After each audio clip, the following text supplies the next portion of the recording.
Bonjour à tous et à chacun. Merci de nous retrouver sur Equinox Télévision pour ce nouveau numéro, madame, messieurs. Joseph Betty Assomo, le ministre délégué à la présidence de la République chargé de la Défense, a annoncé hier l'ouverture d'une enquête contre les gendarmes, mais surtout après cette vidéo et ces violences perpétrées par des gendarmes sur un sécessionniste. L'affaire a éclaté, souvenez-vous, grâce à une vidéo abondamment partagée sur les réseaux sociaux. Alphonse Tatia, alias Général, y apparaît ligoté, mais également couché dans une mare de boue à même le sol, et des gendarmes qui le fouettent et le piétinent.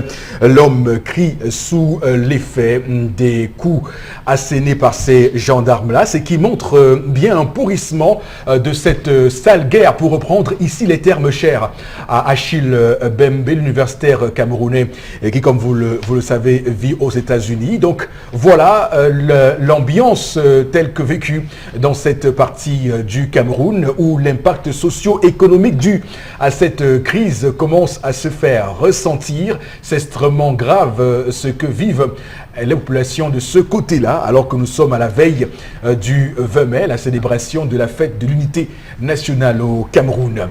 Nous sommes le mercredi 16 mai 2018, un vrai plaisir d'ailleurs pour toute l'équipe de vous accompagner encore ce jour. D'abord vous, Charlamel Bachou, je vous dis bonjour. Bonjour monsieur Eric Fopoussi Negou.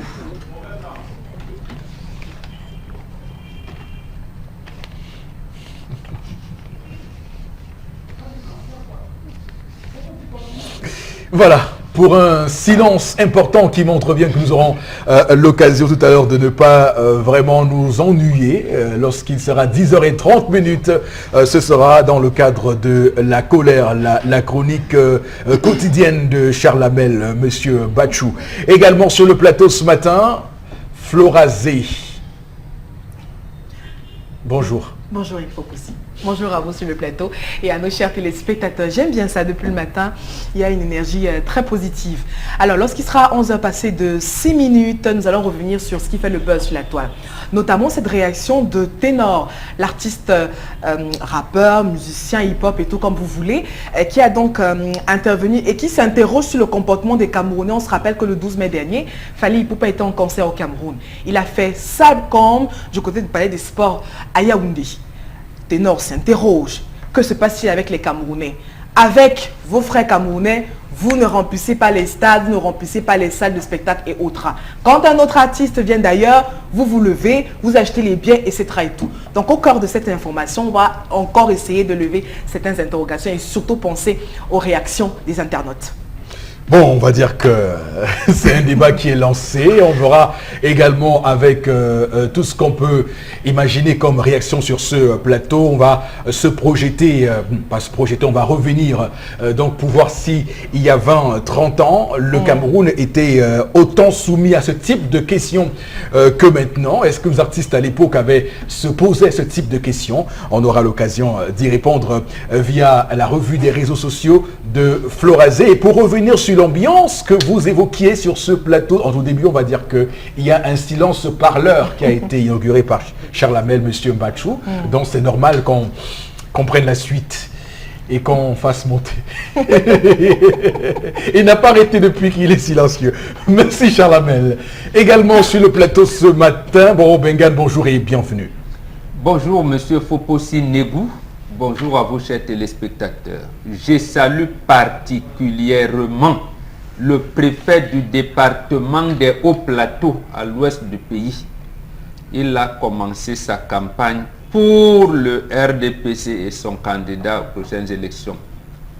Et surtout, il a instruit les chefs traditionnels auxiliaires d'administration de l'aider à faire triompher les listes RDPC. Sinon, il va sévir parce que lui, ses rapports vont directement au ciel.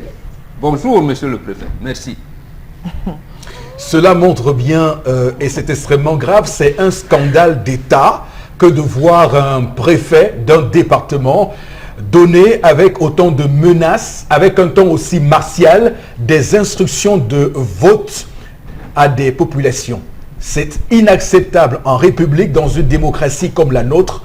Toutes les forces vives de cette nation doivent se lever et dire non à ces rapports incestueux entretenus entre l'autorité administrative et le RDPC. On ne peut pas se laisser voler autant que ça nos élections via ces magistrats, via ces administrateurs civils qui pensent à un moment donné qu'ils peuvent venir troubler le jeu électoral au Cameroun. Souvenez-vous d'ailleurs ici, au lendemain du 25 mars des sénatoriales au Cameroun, le ministre Atangandji qui avait déclaré devant la presse, je cite, « En ma qualité de ministre des élections ». C'était, en notre sens, à l'époque déjà extrêmement grave qu'un ministre le dise avec autant de facilité, sans se boucher le nez, sans avoir froid au dos. Donc c'est clair que c'est un problème qu'il va falloir régler dans ce pays. Désolé pour le ton un peu, désolé. Désolé de mettre... Non, vous avez raison d'être fâché. Oui. Bon, j'ai senti un peu d'émotion, ça m'a submergé. Je m'excuse. Merci beaucoup. Que chacun, l'administration publique camerounaise soit à sa place. D'accord. Voilà. L'émotion retombe. Je pense qu'on peut maintenant lancer l'émission pour tout le monde avec tout de suite et maintenant l'histoire du jour avec Tendance Cogné, la voyageuse. Bonjour et bienvenue. Bonjour Eric, bonjour encore tous ceux qui sont du côté de Koto Cheferi. Un bébé sème la terreur de ce côté. Un bébé sème la terreur, c'est pas le titre d'un film. Incroyable pourtant vrai. Un bébé sème la terreur. Oui, bref. Le nom d'un nouveau-né. C'est un ambazonien, d'accord. Voilà. Le nom d'un nouveau-né, le choix du nom d'un nouveau-né sème la terreur. Ah voilà, je parle le bébé. C'est bon, non, bon, oui, c'est bon. C'est bon. Le choix du nom du nouveau-né. Du nouveau-né sème la terreur à Koto Cheferi.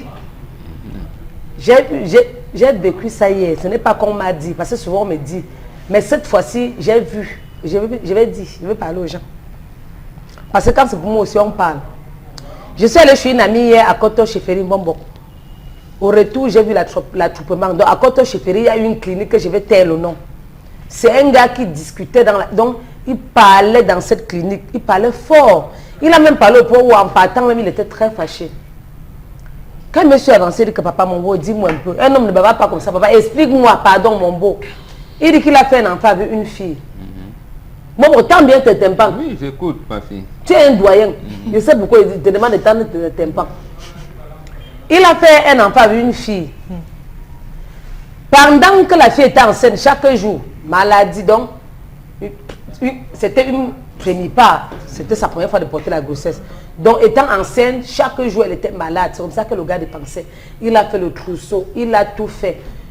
Jusqu'à l'accouchement. Et si tu vois le trousseau de la fille, parce que je suis entrée en salle hier pour voir avant de venir dire, le trousseau de la fille, bon, il y a les choses comme ça, dans le trousseau, les laits de bébé, les habits de l'enfant, la valise même d'abord, tu sens que c'est le truc, il a même passé la commande de Mbek, tel que j'ai vu ça.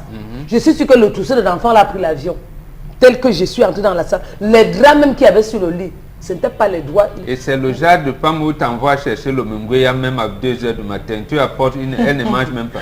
Mais le gars se plaint. Donc quand il est arrivé à l'hôpital hier, ce qui a fait en sorte que les gens du quartier sont sortis, ce qui a fait en sorte que... Bref, ça m'a attiré mon attention, c'est que quand il est arrivé à l'hôpital, sa femme, la fille a accouché une fille, ils ne sont pas encore mariés.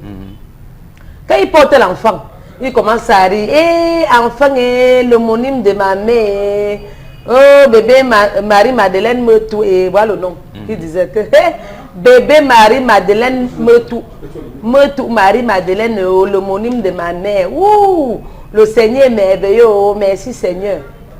Sa belle-mère s'est levée. Que quoi, papa? Non seulement tu n'as pas épousé ma fille, tu te permets de venir dire que c'est le monime de ta mère. Non, non, non, non, non, non. C'est moi qui prends le nom. Je ne peux pas te donner le nom. Comment? J'ai un nom que je vais donner. J'ai aussi le nom de ma grand-mère que je vais donner. Tu es là, tu n'as pas encore épousé ma fille, tout parce que tu as fait le trousseau. Où le scandale a commencé. Le gars dit à sa belle-mère que maman, toi-même, dis-moi. Ton enfant-ci, étant enceinte, est-ce qu'elle t'avait demandé un comprimé? La mère dit, ce n'est pas ça le problème. Mon problème, c'est que si tu étais marié avec ma fille, tu pouvais prendre le nom même sans qu'il y ait une dispute. Mais du moment où vous n'êtes pas marié, tu n'as pas le droit de prendre le nom. Ça a juste fait un bruit au point où les gens sont venus le calmer, que papa part. Moi, je l'ai calmé. Il est parti, étant fâché. Et je vais encore parler à tous ceux qui me regardent, je vais encore demander à tous ceux qui me regardent ce matin, est-ce que c'est normal le comportement de la mère? Est-ce que c'est aussi normal le comportement du gars? Tu n'épouses pas une fille, mais tu te permets de venir dire que le nom de l'enfant, c'est l'homonyme de ta mère. Parce que la belle Mose a répondu que parce que tu as fait le trousseau, ça a juste fait un problème. Vous avez la parole, j'en ai terminé. Non, mais il faut que dans ce pays, on cesse de créer des montagnes où il n'y en a pas. Je vous dis clairement que les règles sont claires pour tout le monde et on va laisser la parole à Bobo Bengane pour qu'il dise clairement ce qui est prévu. Le cas qui nous est soumis aujourd'hui met en exergue un homme qui n'a pas pris pour, qui n'est pas encore marié avec une femme et qui croit pouvoir avoir le pouvoir de donner le nom à leur progéniture. Donc il y a des règles qui sont prévues. Il faut qu'on les épuise tout de suite pour ne pas laisser place à un doute. Bobo Bengane. Oui. Et ce garçon, ce n'est pas son enfant. Ce n'est pas son enfant. Qu'il soit le géniteur, il devait le savoir depuis longtemps, ce n'est pas son enfant. Il n'a pas donné le nom. Maintenant, ça veut dire qu'il n'a pas réussi. Alors, on n'a pas su négocier avec la famille pendant tout ce temps. C'est-à-dire qu'on l'adopte parce que lorsque la grossesse d'une fille, d'une femme est constatée, on arrête tout. On ne parle plus de dot, de tout. On arrête, on attend que la femme accouche. C'est à ce moment-là, tu peux aller avec ta belle-mère. Commencer à dire dès qu'elle accouche, je vais, on pourra. Voilà. Mais ce n'est pas son enfant. Les règles sont établies, ce n'est pas son enfant. C'est pas son enfant. L'enfant, c'est l'enfant du grand-père de la fille. Donc maintenant, il lui appartiendra de doter et la femme et l'enfant. D'accord. Qu'on donne le nom. Alors, Chalamel, maintenant de prendre l'engagement de doter et la femme et l'enfant. Chalamel, peut-être un ajout à faire sur les règles. Oui, il faut dire, monsieur Eric Fopoussi Negou, que, comme l'a dit Mbambok, il n'a pas su négocier. Il n'a pas su négocier. Généralement, la négociation commence même avec la femme. Avec la femme, celle avec qui vous avez, qui a conçu de vous. Commencez à lui dire si l'enfant naît, c'est un garçon, quel va être le nom. Si c'est une fille, quel va être le nom. Vous commencez à discuter à propos de cela. Mais toujours est-il que généralement en Afrique, on avait, classifié, tout était classifié. Ça veut dire que le premier-né, généralement si c'est un garçon d'un couple, le premier-né, on le donne toujours du côté de la femme, on laisse à la femme. Si c'est un garçon, on donne le nom au père. Si c'est une fille, on donne à la mère, à la belle-mère. C'est le deuxième enfant que l'on prend, généralement. Le deuxième enfant. Bon, aujourd'hui, il y a des familles qui sont rentrées dedans à telle enseigne qu'elles veulent s'arroger tout, elles veulent tout prendre, donc ce qui cause un problème. Mais dans le cas présent, vraiment, la seule chose que je pourrais dire, c'est que ce gars n'a pas su négocier, voilà pourquoi on se retrouve dans ce type de situation. À lui de prendre son mal en patience et de laisser passer. Florazé. Oui, moi je suis très contente d'avoir ce type de sujet pour permettre aux uns aux autres de savoir où ils mettent les pieds. Parce que c'est trop facile d'avoir des relations sexuelles avec une femme. Pareil pour la femme, parce qu'elle aussi dans cette histoire est responsable. Parce qu'on parle d'un enfant. On parle d'un enfant et on parle également d'un monsieur qui, comme Bonboncle l'a dit, pour avoir son enfant maintenant, sera obligé de se plier et tout. Soit il se plie, soit il part. Soit il se plie, soit il part. Et puis on aura justement un enfant qui ne sera pas, pardonnez-moi, encadré dans cette enveloppe familiale, c'est papa, maman et les enfants. Donc c'est ça qui plombe un tout petit peu. Mais je crois qu'au niveau de la négociation, vous savez, il faut également penser au cadre socio-économique. On n'arrive pas toujours à joindre les deux bouts, mais on veut être en couple. On veut être en couple. Donc du coup, je crois que, comme Bombok et Chalamel l'ont si bien dit, c'est-à-dire qu'on ait les moyens ou pas d'épouser X ou Y, mais on peut quand même aller sur le plan culturel, symbolique, aller auprès de la famille avant les rapports. Avant les rapports, parce que quand il y a déjà rapport, tout peut arriver, notamment un enfant, parce que je crois que dans l'histoire, ils ne vivent pas ensemble. Non. Donc quand l'enfant arrive, c'est souvent à ce moment-là qu'on fait intervenir la famille, les parents, etc. et tout. Donc je crois que les uns et les autres, avec plus de maturité, devraient faire très attention. Ok, oui, tendance. Le nom de l'enfant fait d'abord quoi? Si la mère donne aussi le nom de l'enfant là à son père, quoi va faire? Nous, on discute pour les choses sans sens. Maintenant, quand une maman se lève comme ça, elle commence à parler, non, tu n'as pas épousé ma fille. C'est une façon de mettre la pression pour que le gars épouse. Il peut tout épouser ta fille, demain elle vit le calvaire. Il ne faut pas frustrer un homme. Et quand une fille avait un homme, l'homme c'est son patron. Donc elle doit même savoir manager aussi, flatter le gars même. Pourquoi pas? Pour faire quoi? Tu dois le flatter. Tu dis, papa, mon beau-fils, laisse. Le nom là, cette année, non, je vais prendre. Parce que quand tu commences, même quand on veut épouser une fille, on regarde les arrières. On dit que mais la grand-mère de la fille, c'était comment? Son grand-père était comment? Voici comment sa mère se comporte. On se lève le matin pour dire qu'on veut épouser une fille. Demain, quand ta fille ne va pas se marier, tu vas commencer à accuser les voisins. C'est sûr que c'est Maëlie qui est jalouse de moi, elle a attaché mes enfants. Ma fille avait un prétendant. Mieux, je donne moi le nom. Non. Oui, parce qu'ils ont les projets de mariage. Est-ce que le gars a fui? Il n'a pas fui. La mère a même la chance d'avoir un beau-fils qui va s'arrêter, qui va même faire le trousseau, s'occuper de l'enfant et venir me demander le nom pour qu'on l'insulte. Un autre même t'enseigne, il fuit. Tu vas faire quoi? C'est justement... Tu vas aller au service social. Te plaindre à qui? Qui va te regarder? Maman, conseil de tendance que s'il te plaît. Je t'ai parlé hier, tu as dit que tu ne veux pas m'écouter. J'ai dit que mieux te parler ici sur le plateau, ben, tu vas m'écouter. Même si tu ne m'écoutes pas, on va te dire que j'ai dit. Donne-lui le nom, appelle-le. Tu lui donnes le nom de l'enfant. Tu peux tout ne pas donner, mais savoir le manager comme mon fils. Toi-même, tu vois qu'en te donnant le nom, si on peut gérer comment. La fille aussi peut causer avec sa mère. Que maman, les problèmes ne vont nous amener nulle part. C'est comme ça que vous avez... Si l'enfant la meurt, vous avez fait comment? Ou si l'enfant tombe malade. D'abord, il ne souhaite pas que l'enfant meure. Quand vous frustrez l'enfant, le nouveau-né voit. Il entend ce que vous dites sur son nom. Un enfant qui vient d'arriver dans un monde doit être heureux, on va bien l'accueillir. Pas les disputes, on accueille un enfant avec les chamaillements. Vous ne savez pas que l'enfant l'a entendu. Si l'enfant la chauffe, c'est que la mère, le gars et la mère de l'enfant, ils vont avoir affaire, ils auront affaire à moi. Manage ton beau-fils, tu lui donnes le nom. Et tu lui dis que mon fils, chez nous les Bamileke, parce que nous sommes en Afrique, chez nous les Bamileke, voilà comment ça se passe. On ne donne pas le nom comme ça. Explique clairement, il va écouter que de faire les éclats de voix en bon français, réveiller toute la clinique. Les médecins les malades qui étaient dans la clinique se sont plaints. Que c'est quoi avec ces bruits-là? Si on n'avait pas fait les bruits, on ne se devait même pas entendre. Quand ta fille va pas se marier, tu vas accuser les gens. Donne le nom, maman. Donne le nom, tu peux les problèmes. Le mariage n'est pas une fonction. Donne le nom. Donne aussi le nom. Le garçon, lui qui est Bamileke, ne veut pas. Pourquoi lui n'a pas appris la culture Bamileke avant? Tu sais qu'il y a la génération, notre génération Simbombok. Tu nous appelles souvent génération Android. Vois un gars qui va s'asseoir comme ça, prendre soin d'une femme, ils ne sont pas encore mariés. Donc on va donc laisser la société aller à la dérive parce que les gens ne savent pas. Non, ils ont le projet de mariage, pas un bonbon. Ça veut donc dire à ce garçon, jeune homme, rentre voir tes parents, vous venez doter et la femme et l'enfant. Vous prenez les deux, vous avez encore la possibilité de négocier, vous pouvez avoir le nom de l'enfant. Il est encore bloqué dans sa tête. Parce que ce n'est pas lui, parce qu'il pense que c'est son problème. Jusque là, vous parlez du garçon et de la maman de sa prétendue belle femme, belle-mère.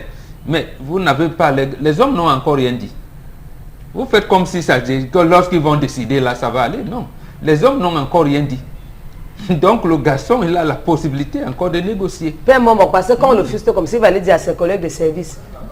On va lui dire que, il va déjà dire que ma fiancée ou bien mon amant, ma fille a accouché.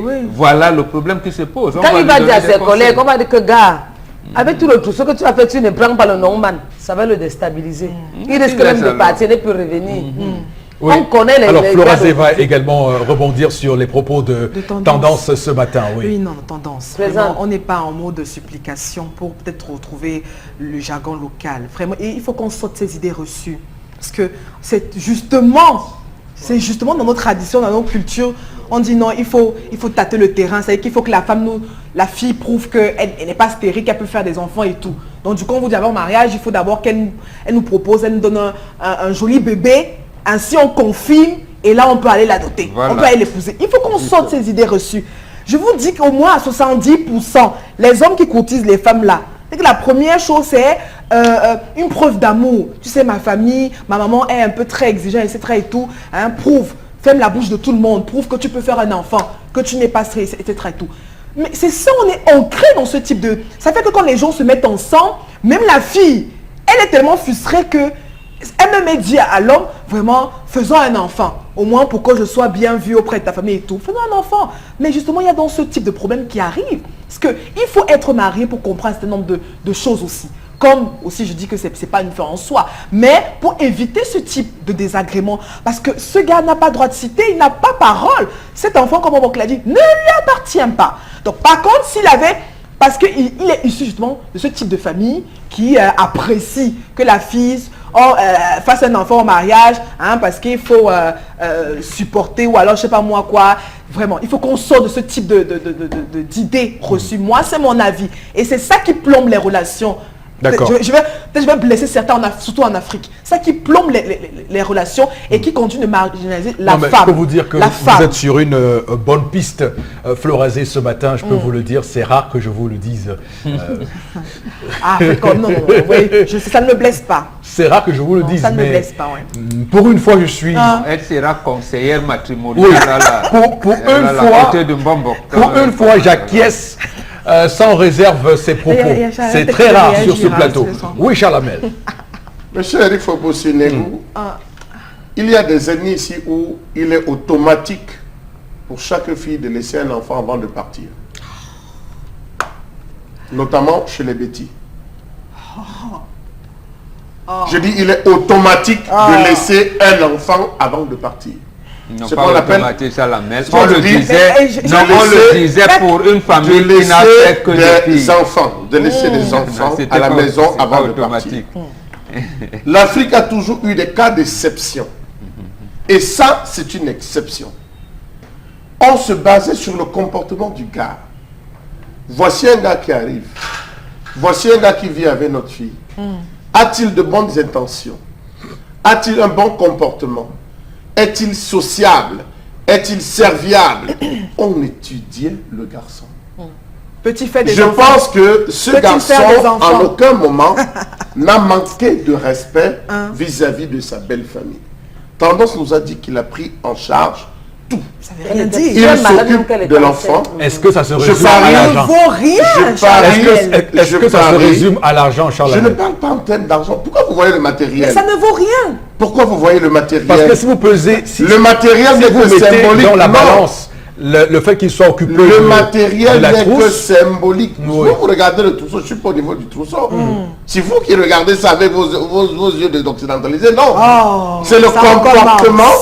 C'est le Florazé, comportement. Il vous a apprécié tout à l'heure. Attention. Ne faites pas. Merci beaucoup de lui rappeler. Parce que... Oui, je dis vous l'avez apprécié, donc elle ne vous pose pas agafé. Alors je dis que le gars a posé un ensemble d'actes et la belle-mère elle-même a reconnu. Elle a reconnu. Je crois que la belle-mère elle-même a fauté. Parce que la belle-mère aurait dû dire à sa fille que, comme tu es avec ce garçon, comme tu fonctionnes avec lui, dis-lui que voici ses droits, voici ses devoirs, voici ce dont il aura droit, voici ce dont il n'aura pas droit. Si le garçon avait été préparé à cela, je ne pense pas qu'il y aurait eu un quelconque problème à l'arrivée. Dans d'autres familles, par mesure, on peut dire, ok, on te conseille, nous prenons 2 noms, on te donne un autre nom. À toi de faire le choix. Ça veut dire que les 2 premiers noms passent en premier. Ça peut être le nom de la belle-mère, ça peut être le nom du beau-père, ça passe en premier, ton nom passe en second. Donc il y a toujours une discussion qui est faite, ce qui n'enlève en rien ce que nous savons tous, comme l'a dit Mbambok, que l'enfant appartient aux beaux-parents. L'enfant appartient aux beaux-parents, aux grands-parents, l'enfant appartient. Jusqu'à ce que survienne la dot, tout au moins. C'est ce que je voulais juste préciser. Oui, la précision, elle a été reçue et je ne dirais pas recevable par la suite pour ne pas m'ériger sur ce plateau en chantre, mais également en... Parce que ce que les gens ne voient pas, parce que ce que les gens ne voient pas aujourd'hui, et c'est ça qui finit souvent par fissurer les liens. C'est-à-dire le garçon, il prend l'engagement de poser X. À l'arrivée, vous lui refusez le nom. Il rentre dire à sa famille, écoute, on m'a refusé le nom et tout. La première réaction de la famille, est-ce que tu es sûr même que c'est ton enfant? Maman, la fille, là, point d'interrogation. On commence à mettre des idées dans la tête du garçon. Le gars commence à dire, oui, c'est sûr. S'ils m'ont refusé le nom, si c'est parti. Le gars commence à désister progressivement. À la longue, vous ne le voyez plus revenir. Non, mais une famille, donc, ce n'est pas ce que nous souhaitons. Une famille qui fait ça, ce n'est pas ce que nous souhaitons. D'idées dans la tête d'un garçon. La fille a toujours eu un moment pour s'asseoir et dire voilà, les règles chez nous, voilà comment ça fonctionne chez nous, voilà comment ça fonctionne. Lorsqu'on a dit deux cas, chacun connaît à quoi. Alors, bon, ça commence à être un peu régulier. Eh bien, ce qu'il faut dire, c'est que j'ai constaté, et je constate que de plus en plus, lorsque les femmes font des enfants hors mariage, le plus souvent on met... Avant le mariage. Bon, disons avant le mariage, c'est précis. Merci Bengan, c'est précis, ça a le mérite de la précision. Il faut dire que le plus souvent et de plus en plus, on met le nom du géniteur dans le nom final de l'enfant. À l'avant. Oui, ça veut dire que même si le nom de famille, c'est le nom de la belle famille, et on ajoute à ça le nom du géniteur. C'est ça que je sais pas mesure. C'est pas mesure conservatoire, sa famille peut c'est une entorse inacceptable dans la société africaine. Oui. Une entorse inacceptable. Lorsque vous m'appelez Mbengan Kandji, Foposi Négou, voilà. Il n'y a pas d'ambiguïté. Foposi, le fils de Négou, Bengan, le fils de Kandji. D'accord. C'est comme ça que ça se fait. Même cette entorse, je vais le citer ici, parce que je lui en ai parlé à un moment quand j'avais organisé le séminaire de monde diplomatique ici. Oui. Lorsque vous entendez Owonangini, c'est une entorse. Oui. Son vrai nom, c'est Ngini Owona. Voilà. Parce qu'il est Ngini, le fils de Owona. Le fils de Owona. Quand on commence donc à faire, j'allais dire, de malaxage, ou bien je ne sais pas comment vous appelez, ça dénature tout. Alors, donc, qu'est-ce que vous dénoncez? Le fait qu'on interfère... Voilà, cet enfant, on va donner quel nom? Bon, prenons un exemple, pour qu'on se comprenne sur ce plateau, Bobo Bengan. La fille, si la mère si la belle-mère s'appelle, par exemple, je prends un nom, un Gono, par exemple, hein, ok, et que le gars s'appelle, je sais pas, Fopoussi, si on met Ngono, Fopoussi, là ça marche, là ça marche, oui. Oui, donc de plus en plus, donc je vois là, ça marche. cette pratique. Mais quelquefois on dit, on donne le nom de la belle-mère premier, on donne le nom de Bob. Non, non, non. Le nom du père vient en second. En second. Et c'est cette ambiguïté, j'en ai discuté avec les journalistes français la semaine dernière. Il dit Ali Bongo Odimba. Il leur a dit, mais ça c'est faux. Quand vous dites Ali Bongo Odimba, ça veut dire que le président gabonais actuel est le frère de son père. De son père. Il faut dire Ali Bongo Odimba. C'est Bongo Odimba. Oui, donc Bongo, le fils de Bongo. De Bongo Odimba. De Bongo Odimba. Là, justement, on est venu commencer à faire un mélange qui ne donne rien. D'accord. Et dernière précision, il y a également des cas où le deuxième nom qu'on évoque sur ce plateau est le nom appartenant au beau-père.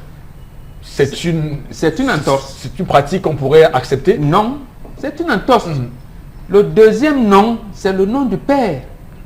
C'est le nom du père. Mais puisqu'on considère que l'enfant, c'est l'enfant de la belle famille, on pourrait, par logique... C'est pour ça qu'on négocie. Il ne faut justement pas aller dans ce mélange, ce mixage-là. Oui. Ça ne donne pas. Quand l'enfant va demain commencer à donner son arbre généalogique, il va dire « je suis qui ?» Il n'y a pas de repère, ce n'est pas bon. Justement, en Afrique, quand on donne l'arbre généalogique, c'est vous. Foposi Négou, Foposi tel. Oui. Donc on voit le nom de ton père, de ton grand-père, de ton arrière-grand-père. Ça se suit. Mais lorsqu'on commence à malaxer, le nom du père ne sera généralement nulle part. Ensuite, on va dire on veut malaxer les noms. C'est faux. Il faut sortir de ce schéma-là. Voilà. Merci beaucoup, Bobo Bengan, pour ces enseignements qui d'ailleurs nous permettent de bien comprendre la philosophie, la logique derrière les noms qu'on donne aux enfants en règle générale. Florazé, je m'enquière donc à vous pour les différents messages qu'on nous envoie ce matin, nos chers téléspectateurs. Anthony, toute première réaction de ce matin, d'un commande, pense que le père a le droit de reconnaître cet enfant, qu'il soit marié ou pas, selon la loi. En fait, il a dit reconnaître, ça veut justement dire qu'on revient donc dans les négociations. C'est-à-dire qu'il pourra avoir des témoins, la fille aussi des témoins. Des témoins, oui. Donc c'est toujours des négociations. Mais si vous pensez que c'est le droit Je vais même, la fille, si elle refuse, elle va dire, je ne veux pas avoir la malédiction de mes parents. Il va reconnaître l'enfant comment? Voilà. Et puis le deuxième nom du père qui est accolé est déjà en soi suffisant. L'essentiel ici, le gars qui rentre calmement, il sait qu'il n'a pas encore, il aime sa femme, il a dit, maman, attendons, comme je n'ai pas encore beaucoup comme ça, tu sais, la layette m'a pris beaucoup d'argent. Bon, on commence symboliquement, vient la bouteille, je viens toquer, et voilà, la famille l'accompagne, on lui donne l'enfant. C'est d'un égoïsme. Pour moi, ça participe à de l'égoïsme. Hein. Qu'est-ce qu'il gagne à ce qu'on mette un nom de sa mère tout de suite, là, maintenant, s'il est certain qu'il aura d'autres enfants avec cette femme? Bon, c'est quand même terrible. Allez-y, Florazé. Alors, une autre réaction ce matin de Curtis Chiako à Beponda. Ce malentendu est l'une des conséquences du viens reste. Quand on le dit souvent, comme on le dit au quartier, oui, légitimement, pour moi, il n'a aucun droit sur la nomination de l'enfant. Du point de vue de la loi, le père biologique a tous les droits sur l'enfant. Du point de vue... C'est une réaction de la loi. Oui, du point de vue de la loi aussi, il peut même porter plainte contre son beau-père et épouser la fille. On verra donc comment la loi va vous amener à l'harmonie des couples. Les parents n'ont... Oui, mais la loi le dit. Non, bon, c'est vrai quand même que ce code pénal qui a été reformé tout récemment, quand même a quelques petits soucis pour le vivre ensemble, qu'on célèbre chaque 20 mai. L'initiateur de cette loi même est pour le vivre ensemble. Voilà, et donc on pourrait imaginer que ça a été un peu maladroit. On sent bien qu'il y avait une volonté de lutter contre les injustices et on va dire c'est d'autres exorbitantes, entre guillemets. Et ils ne nous associent pas. De la même manière qu'ils ne veulent pas associer les opérateurs économiques dans l'élaboration des politiques économiques, ils ne veulent pas associer nous les initiés pour qu'on leur donne les orientations dans le vivre ensemble. Et les outils. Comment consolider les couples, nos filles qui de plus en plus accouchent avant d'aller en mariage et nos garçons qui ont des difficultés à se lier en couple. Comment ça se fait dans l'Afrique authentique? Ils ne nous consultent pas. Et comment... Ils pensent qu'ils veulent créer une loi un jour. Oui, voilà, c'est un peu un raccourci parce que ça découle, on va le dire, de l'échec des politiques économiques du Cameroun qui continue à maintenir le chômage à des niveaux très bas. Ce qui fait que la précarité empêche désormais les Camerounais dans la plupart. Deux enfants, apparemment ils s'aiment et par rapport à cette ambiance économique qui n'est pas... Bon, ils n'arrivent pas à faire un projet commun pour leur avenir. Martin Abiyemassi, beaucoup d'émotions. Ce que vous dites n'est pas vrai. Si les deux sont majeurs, le père, d'après la loi, a le droit de reconnaître l'enfant. Les parents n'ont rien à dire. Quant aux deux, ils sont majeurs, donc puisqu'ils peuvent même se marier sans le consentement des parents. Dans le cadre traditionnel, c'est autre chose. Alors, notre silence ne vaut pas acquiescement. Faut taire toute suspicion, notre part d'être d'accord avec ça. Alors, concernant l'histoire, si les parents du nouveau-né vivaient en concubinage sans doter la mère, selon vous, le papa aurait pu exiger le choix du nom? Enfin, c'est Stanislas qui s'interroge encore à Marois. Une fille qui accouche avant d'aller en mariage, le garçon qui a fait l'enfant n'a pas le droit, il va négocier.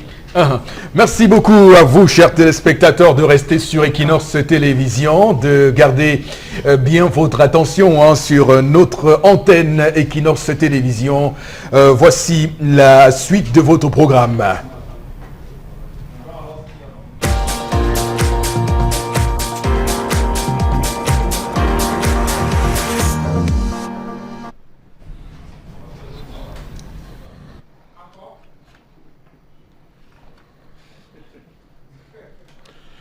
Je m'interroge ce jour sur la question de l'unité nationale au Cameroun.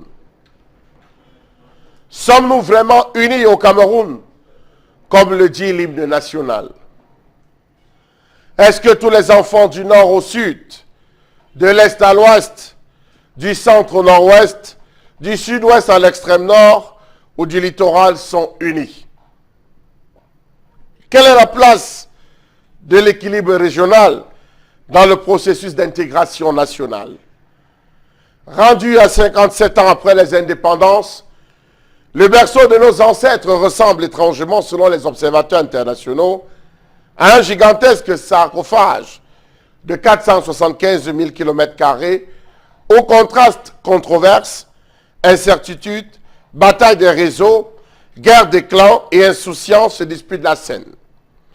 Peut-on, avec fierté, parler d'unité nationale dans ce pays gangréné par divers maux? Peut-on parler d'unité nationale alors que tous clament haut et fort la tenue d'un dialogue franc et sincère? Comment comprendre qu'on puisse parler d'unité nationale alors que les martyrs de cette nation reposent encore hors du pays? Comment parler d'unité nationale alors que les restes d'Amadou Ahidjo, le premier président de la République du Cameroun indépendant, le père de l'unité nationale, pionnier de la construction nationale d'un pays qu'il a dirigé 22 ans durant, demeure encore loin de sa terre natale? Comment parler d'unité nationale alors que les observateurs et membres de la société civile demandent l'amendement de l'hymne national? Peut-on comprendre que ce soit un texte qui décrète l'état du Cameroun? Comment peut-on comprendre que ce soit un décret qui confère le caractère sacré à un texte? Comment peut-on s'amuser ou laisser prospérer l'illusion d'un chant patriotique national alors qu'il n'en est rien? Comment peut-on être unis dans un pays où la culture du double langage trône en maître, où cohabitent la tricherie, le faux et le mensonge? Comment peut-on clamer à perpétuité que nous sommes unis alors que nous chevauchons sur deux hymnes nationaux? Peut-on parler d'unité dans un pays où ceux qui ont la responsabilité d'agir par des actes ministériels, des décrets, s'enferment dans le mutisme et l'indifférence alors qu'ils peuvent remédier à la situation? Peut-on parler d'unité dans un pays divisé tel Tanga Nord et Tanga Sud? Peut-on parler d'unité nationale dans un pays gangréné par les actes de détournement de fonds, l'antipatriotisme, le vol, l'insécurité, l'abus du pouvoir, les guéguerres? N'y a-t-il pas une relation de cause à effet entre la précarité du socle de notre patriotisme et ces comportements qu'on observe dans la société camerounaise? Peut-on parler d'unité nationale dans un pays divisé en deux tribus, celle de ceux qui mangent et l'autre de ceux qui crèvent de faim? Peut-on parler d'unité nationale dans un pays qui souffre d'une absence criarde de justice sociale, d'équité ou d'une justice ou une juste répartition des fluides de la croissance, empreinte de la nouvelle gouvernance? Peut-on parler d'unité dans un pays gangréné par la plus que trop présence de groupes sécessionnistes réclamant la séparation des partis anglophones et francophones du pays? Peut-on parler d'unité dans un pays où les exemples de tribalisme sont criards? Faudrait-il participer au défilé pour prétendre être unis? Comment comprendre que certains volent l'argent du pays pendant que d'autres s'appauvrissent? Les innocents sont en prison. Les médecins, enseignants, sages-femmes dénoncent les mauvais traitements. Les riches oppriment les faibles. Le tribalisme atteint son paroxysme à tel point que même ceux qui sont multiculturels, c'est-à-dire l'incarnation de cette unité, se retrouvent menacés. Tous les corps sont divisés. Les ministres se battent entre eux. Dans l'armée, certains clivages montent. Chacun nomme ses cousins, ses amis ou les membres de son clan et sacrifie la compétence. Voir votre histoire ou notre histoire ou alors l'histoire de ce pays sera un jour racontée. Mais pour l'instant, pouvons-nous dire que nous sommes tous unis au Cameroun? Je m'interroge, je vous interroge. Et vous signez surtout cette chronique, cher Lamel, monsieur Mbachou, ce matin. Nous sommes, comme vous le savez, à la veille de la célébration de la 46e édition de la fête nationale du Cameroun. Et le thème choisi cette année est le suivant: citoyens camerounais, restons unis dans la diversité et préservons la paix sociale pour un Cameroun stable, indivisible et prospère. Voilà bien un thème qui est dans votre suite, cher Lamel, dans la foulée de vos propos, de vos mots ce matin pour décrire les mots, justement là avec M-A-U-X, qui pèsent sur notre unité nationale, sur notre vivre ensemble. Bon, Bengan, je commence par vous. La première question, c'est la vôtre. Comment doit se manifester notre unité nationale? Comment doit-elle se manifester? Est-ce que vous avez l'impression qu'avec ce qui est fait en ce moment, on tend vers la consolidation de cette unité nationale? Non, ce qui est fait consolide plutôt la déflagration, la fracture sociale au Cameroun. Oui. Mais Charles Lamel a développé certaines thématiques, bien, mais en fait, qui n'entre pas dans l'unité nationale. On a mis tout ensemble. Or, ce n'est pas vrai. Quand on parle de l'unité nationale au Cameroun, c'est francophone-anglophone. On ne peut pas, je veux dire, quand on veut essayer d'ignorer cela, c'est ça donc qui amène à ce tribalisme, à ce qui arrive en fait. Pourquoi ne peut-on pas gérer l'héritage colonial que nous avons? Ou alors, quand il a dit Ahidjo, on est le pionnier, non, il a prononcé le mot, mais Ahidjo a déconstruit l'unité nationale. Le problème de francophone-anglophone devait être résolu à l'Organisation des Nations Unies qui a organisé une session spéciale Cameroun du 13 février au 4 mars 1959. Et à ce moment-là, M. Kosciusko Morizet, qui accompagnait la délégation française, a dit non. Et alors que le président Moumié, qui dirigeait encore l'UPC interdite, lui demande de le rencontrer et de rencontrer son frère Ahidjo, même dans les coulisses, Kosciusko Morizet a refusé. Il lui a dit, Félix Roland Moumié, je sais que vous avez choisi Ahidjo, mais aidez-le justement à faire l'unité du Cameroun, c'est-à-dire réunir les deux pays et proclamons l'indépendance pour tout le Cameroun unifié. Voilà les propos de Félix Roland Moumié en 1959. Et si je me abuse, ça devait être le 18 février. Il refuse. Il refuse justement. Pourquoi? Parce qu'on va vous dire, parce qu'il y a une fille Bamileke qui fait je ne sais pas moi, le poème, ou qui prépare le Mbongo Tchobi à Bertois. Et comme elle n'est pas en région Bamileke, elle est à Bertois, elle prépare le poème, le Mbongo Tchobi et tout. Ça veut dire c'est ça l'unité nationale? Non. Je vous dirais que allez à Paris maintenant.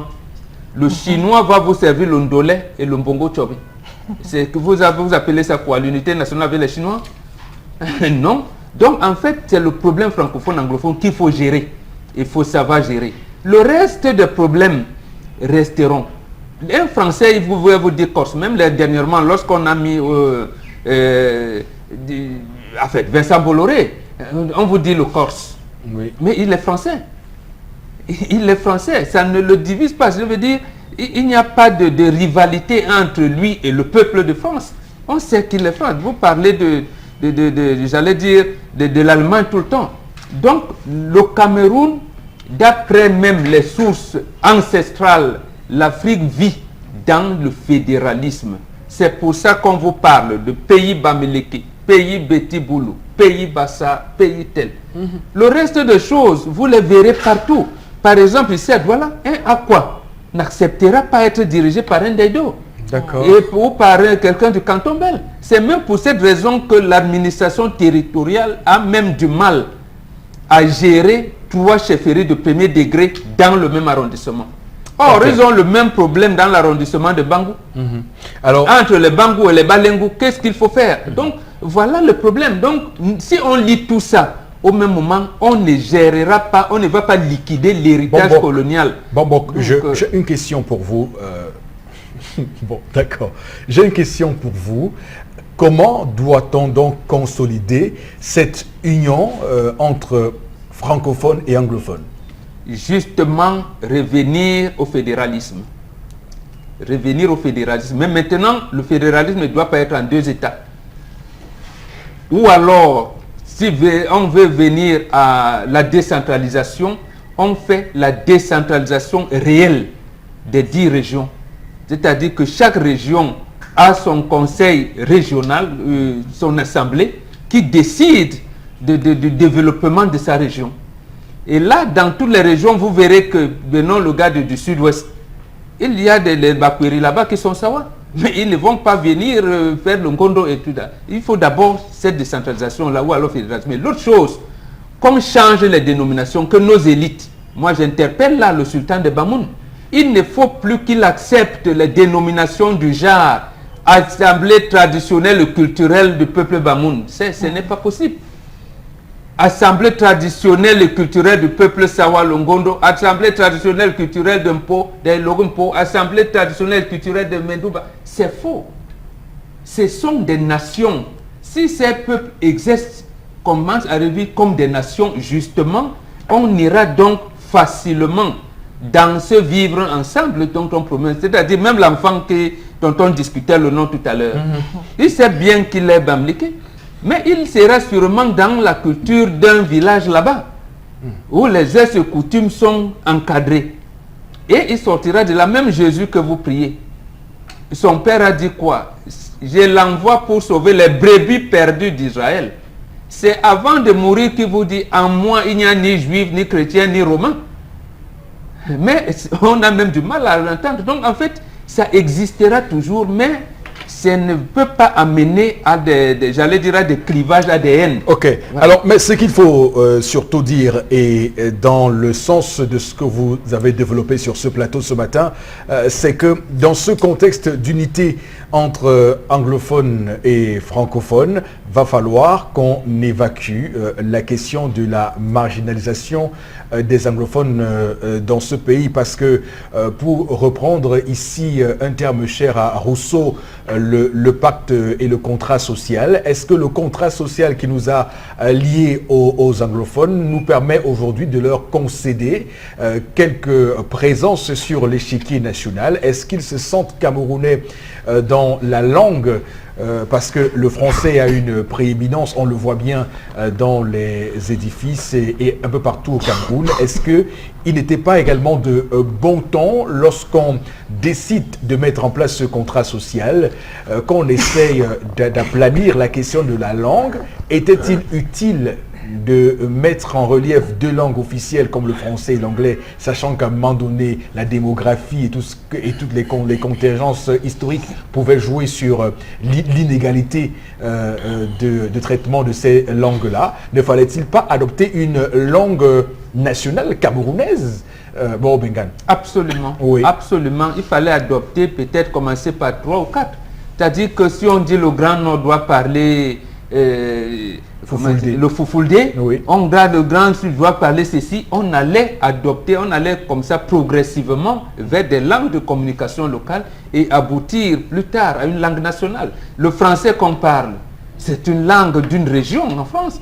Ce n'était pas le français qui était parlé partout en France. On a choisi une langue et on l'a imposée, qui est devenue internationale aujourd'hui. Donc il fallait le faire. Même maintenant, même les deux, vous avez raison. C'est-à-dire que ce soit Ahidjo ou Paul Biya, son successeur constitutionnel, ils parlent de l'unité nationale, mais ils font tout pour briser cette unité nationale. Lorsque Ahidjo crée les écoles, les lycées bilingues d'application en 1979, il n'a pas continué. Mais son successeur constitutionnel, qui devient même son premier ministre et tout, au lieu de venir continuer, il a enlevé Georges Ngango, son ami même du lycée et tout, du petit séminaire, le jour où il clôturait le séminaire qui devait harmoniser les enseignements au Cameroun. Il enlève le même jour. Donc en fait, il déconstruit chaque fois. Et il crée la République du Cameroun qu'on avait rejetée en 61, alors qu'il était là. Et en 79, la crise anglophone éclate. C'est lui qui préside la commission ad hoc qui doit rapprocher les deux. Aujourd'hui, la même crise éclate. Il oublie qu'il avait géré cette crise en 79. Alors, c'est un problème. Bon, merci beaucoup, Florazé. Comment pensez-vous qu'on puisse consolider l'unité nationale au Cameroun, l'unité nationale au Cameroun? Non, je crois qu'il faut un nouvel ordre social. Et pratiquement Bombok a tout dit. Et puis, c'est un peu le régime en place qui a fragilisé cette unité nationale. D'où aujourd'hui pas mal de frustrations qui ont été évoquées dans la chronique de Charles Hamel. Il y a un déséquilibre total au sein des différentes sociétés qui forment le Cameroun. Ça fait qu'on est au quotidien dans cette sphère de rivalité de rivalité. Donc, en principe, issu d'un point, je devrais me reconnaître dans point B, C, D, E. Donc, sauf que la politique culturelle qui est mise en place, justement, vient fragiliser l'unité nationale. Et puis, on est arrivé à cette crise. Comment, justement? Parce que on n'avait pas préalablement établi cet ordre social qui devrait, à un moment donné, permettre que la culture socio-économie, politique du Cameroun soit unique et identique. Pensons justement du principe de décentralisation.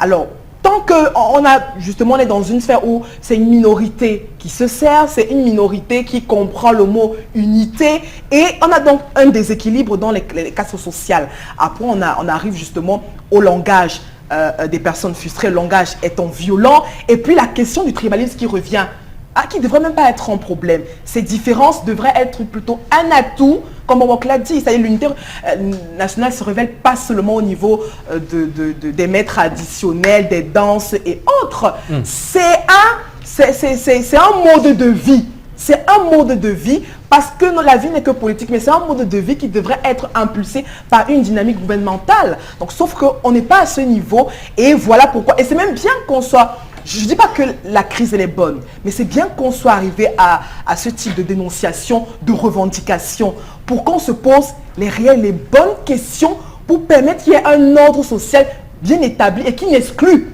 personne. D'accord, Florazé. Tendance Kenyé va également dire un mot. Présente pourquoi? Je parle pour moi en bon français. Ce n'est pas. Pose-moi la quand tu question dis en bon présente, ça français. veut dire quoi? Ça veut dire que je suis là. Est-ce qu'on est en salle de classe ici? Même si ce n'est pas la salle de classe, présente Eric Foposi, repose pour moi normalement. D'accord. Alors, est-ce que tu penses, non, c'est pas long français. Est-ce que tu penses que le Cameroun, on est vraiment unis, francophone, anglophone? Non. Même pas. J'ai dit même pas. Réponds à la deuxième question. Non, pourquoi? Pourquoi on n'est pas unis? Pourquoi? Parce que nous, on passe le temps à faire la jalousie, on passe le temps à faire des distinctions où il ne faut même pas faire. Et pour qu'on soit... Attends, tu as dit que... Tu as d'abord dit que quoi? Que pourquoi on n'est pas unis? Pour qu'on soit unis, il faut qu'on enlève dans la tête que je suis anglophone, je suis francophone. Je suis Bassa, je suis Bafia. Qu'on tue l'esprit là vite. Mettez dans vos têtes que nous sommes les enfants d'une même mère, des enfants d'un même père. Aimer son prochain comme soi-même. Donc aimer mon prochain comme moi-même. T'aimer comme je m'aime. Donc te fais ce que si tu me fais, ça va me faire mal. Prendre tout le monde, bref, être simple, humble dans la vie. Que tu sois en train de conduire comme ça, que quand en route, il pleut sur lui, tu le portes. Tu dis que ouais, tu es mon frère, tu es ma soeur. Viens, je te porte dans ma voiture, je te repose où tu pars. Oui. Enlever ça que, telle personne est bafang, telle personne est de Fotouni. Ce n'est pas ma soeur là-bas, ce n'est pas mon frère. Nous sommes tous les enfants d'une même mère et d'un même père. Comportez-vous un peu comme ça, vous allez voir comment les choses vont changer. Et aider les personnes âgées. Que quand vous voulez traverser la route, un père veut traverser aussi, s'il a la canne en vraiment. Aidez-le, arrêtez même sa main, papa. Venons pas, on traverse à deux. Ce n'est pas que vous allez voir le père de trou ou la mère de trou avec le bâton. Il s'arrête. Oui, avec le bâton, les Benskines vont venir foncer sur lui et vous allez l'insulter. Oiseau de nuit, oiseau de nuit. Aidez les enfants à traverser la route quand ils sortent de l'école. Les gens qui foncent sur les enfants qui rentrent de classe, c'est pas normal ça. Donnez la place aux femmes enceintes. Une femme enceinte qui va entrer dans la voiture, elle est fatiguée, vous dites que non, c'est la maladie, ça dit donc. Reste là, tu attends que tu n'as pas d'étape. D'accord. Tendance, on a bien compris. Donc on va dire que l'unité nationale regroupe dans son grand ensemble quelques autres concepts qu'on devrait mettre en avant. Donc celui de la solidarité, on voit dans les pays ailleurs comment les plus riches le plus souvent cotisent et pour que les plus pauvres bénéficient de ce qu'on appelle des parachutes sociaux. Et dans ce cadre-là, c'est important qu'on cesse de creuser ce fossé entre les plus riches et les plus pauvres, comme on le voit de plus en plus maintenant. Mesdames, Messieurs, on vous souhaite un très bon séjour sur Equinox Télévision. Nous sommes de retour dans un court instant pour la suite de ce programme.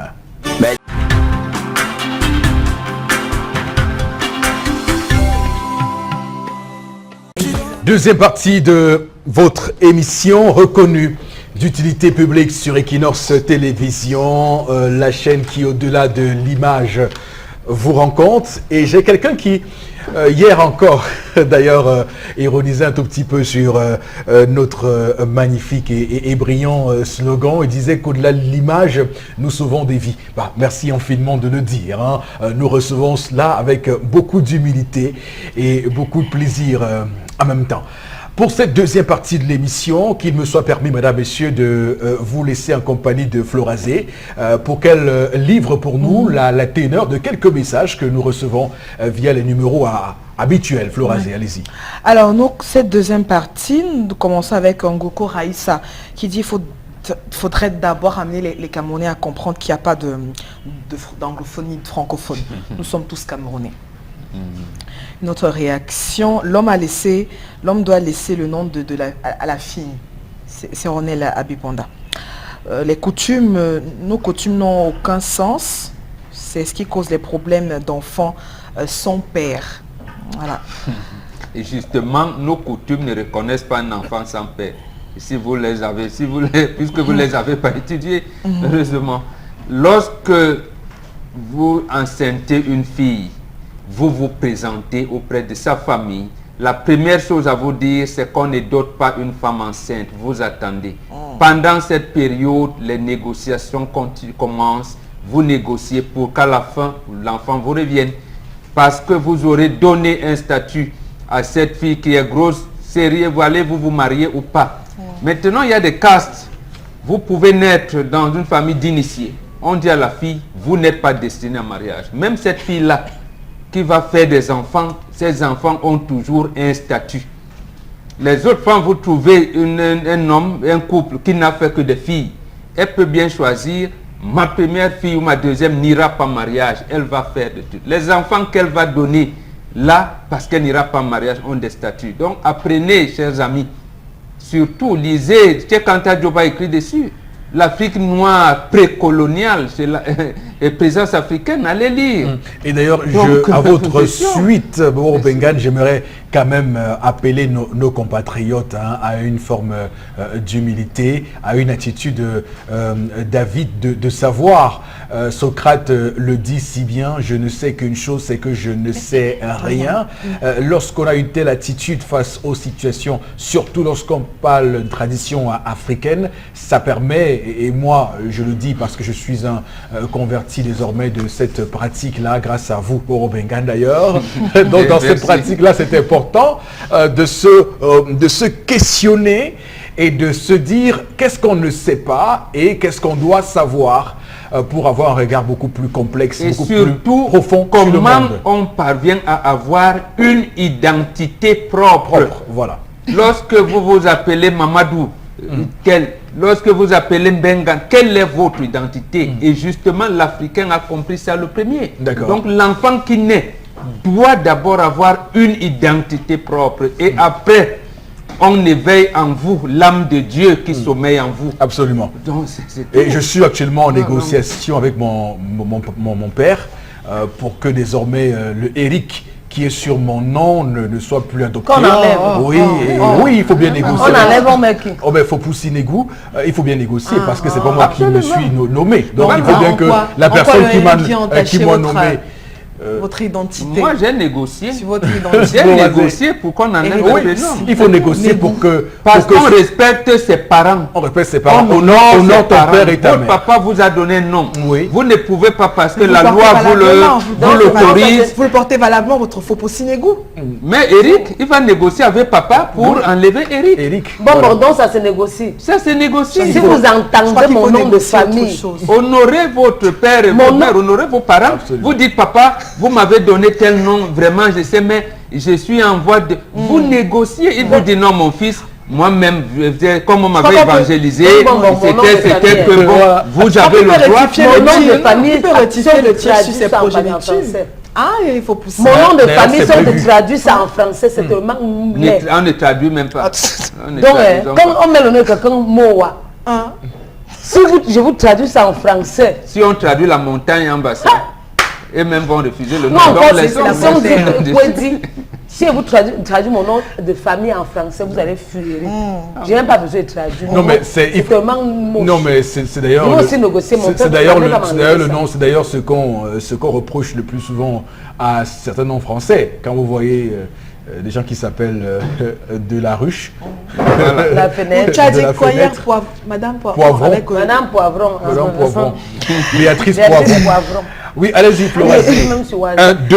Deux autres messages sur cette séquence, je vous en prie. L'unité nationale n'a jamais été un problème dans cette nation. Le problème, c'est la non-volonté du gouvernement de poursuivre, qui se poursuit dans la non-gouvernance.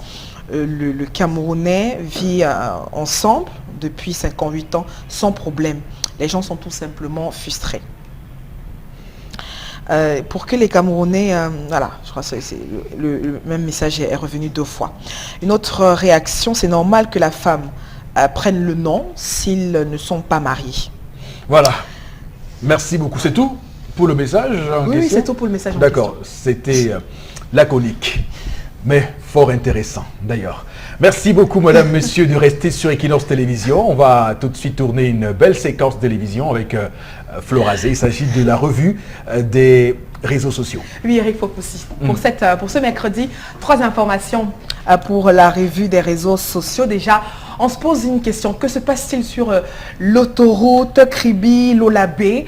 Cette autoroute qui est donc la Lobé, qui est donc devenue déserte, plus d'ouvriers, plus de Chinois, le matériel est parqué dans un village à lundi, les travaux sont stoppés. Donc la société chinoise Chèque qui a donc décidé d'arrêter totalement les travaux en attendant que l'État du Cameroun remplisse sa part de contrat, à savoir 15%. Coût global, déjà pour revenir sur le fait de ce projet routier est officiellement estimé à 250 milliards de francs CFA, financé à 86% par Exim Bank of China et à 15% par l'État du Cameroun. Alors, l'entreprise en question aurait donné un préavis à l'État qui court jusqu'au 25 mai prochain pour arrêter définitivement le contrat. Et on continue donc de s'interroger. Autre problème lié aussi à cette autoroute, c'est la question des indemnisations qui jusqu'à présent n'a pas toujours été réglée. Les populations réclament toujours leur dû, la population riveraine notamment. Et puis, on se projette aussi sur cette autoroute qui rejoindra l'autoroute Edé-Akribé, qui pourrait permettre de rallier aisément le port en eau profonde de Kribi. Que se passe-t-il? Pourquoi on ne réussit donc pas à combler ces 15%? Les Chinois sont clairs, là ils sont restés sur leur décision. Tant que le contrat de l'État n'est pas donc, l'État ne remplit pas son contrat, il n'engage plus les travaux. Ça participe, on va le dire tout de suite, à une forme de navigation à vue dans ce pays. D'ailleurs, c'est la raison pour laquelle on a tout fait d'inaugurer le port en eau profonde de Kribi, ce qu'on appelle désormais le PAC, le port autonome de Kribi, en lieu et place du très pompeux terme de complexe industrialo-portuaire de Kribi que tout le monde attendait. Bon, au Bengale, on comprend tout de suite que le gouvernement est aujourd'hui en face de ses propres atermoiements, de ses propres incongruités, et c'est son partenaire chinois d'ailleurs qui semble désormais être très proche de lui, qui le lâche pour le coup, parce que la banque Exim Bank China d'ailleurs a fait sa part de contrat. Les 15% qui restaient, qui à mon sens est presque dérisoire, n'arrivent pas à être débloqués. Ça montre aussi qu'il y a des tensions de trésorerie et que l'État doit bien pouvoir trouver l'argent. Oui, mais je pense que le président Biya a compris que le ministre Moutazé n'a pas voulu mener les projets comme il le fallait et qu'il lui a dit prends les finances, trouve-moi l'argent. Et donc peut-être que le paiement, les trop perçus qu'il va percevoir pour le traitement des salaires du mois d'avril vont lui permettre d'avoir de l'argent, parce que là au 25 mai, donc c'est la semaine prochaine, il pourra bien trouver de l'argent. Non, ce que vous dites, M. Fopoussi Negou, c'est, j'allais dire, c'est synonyme de ce qu'on appelle une politique d'hésitation permanente, de navigation à vue. même ce qu'on a montré là, les images de Flora que vient de nous montrer là, je ne suis pas sûr que c'est ça l'autoroute. Mais comme c'est des photos, je me réserve encore. Ça doit être une départementale, ça. Départementale, ce n'est même pas une nationale, une route nationale. Donc, c'est comme quand on parle de l'autoroute, ça obéit à une nomenclature, à des normes précises. Et comment on a oublié que l'État devait verser ces 15%.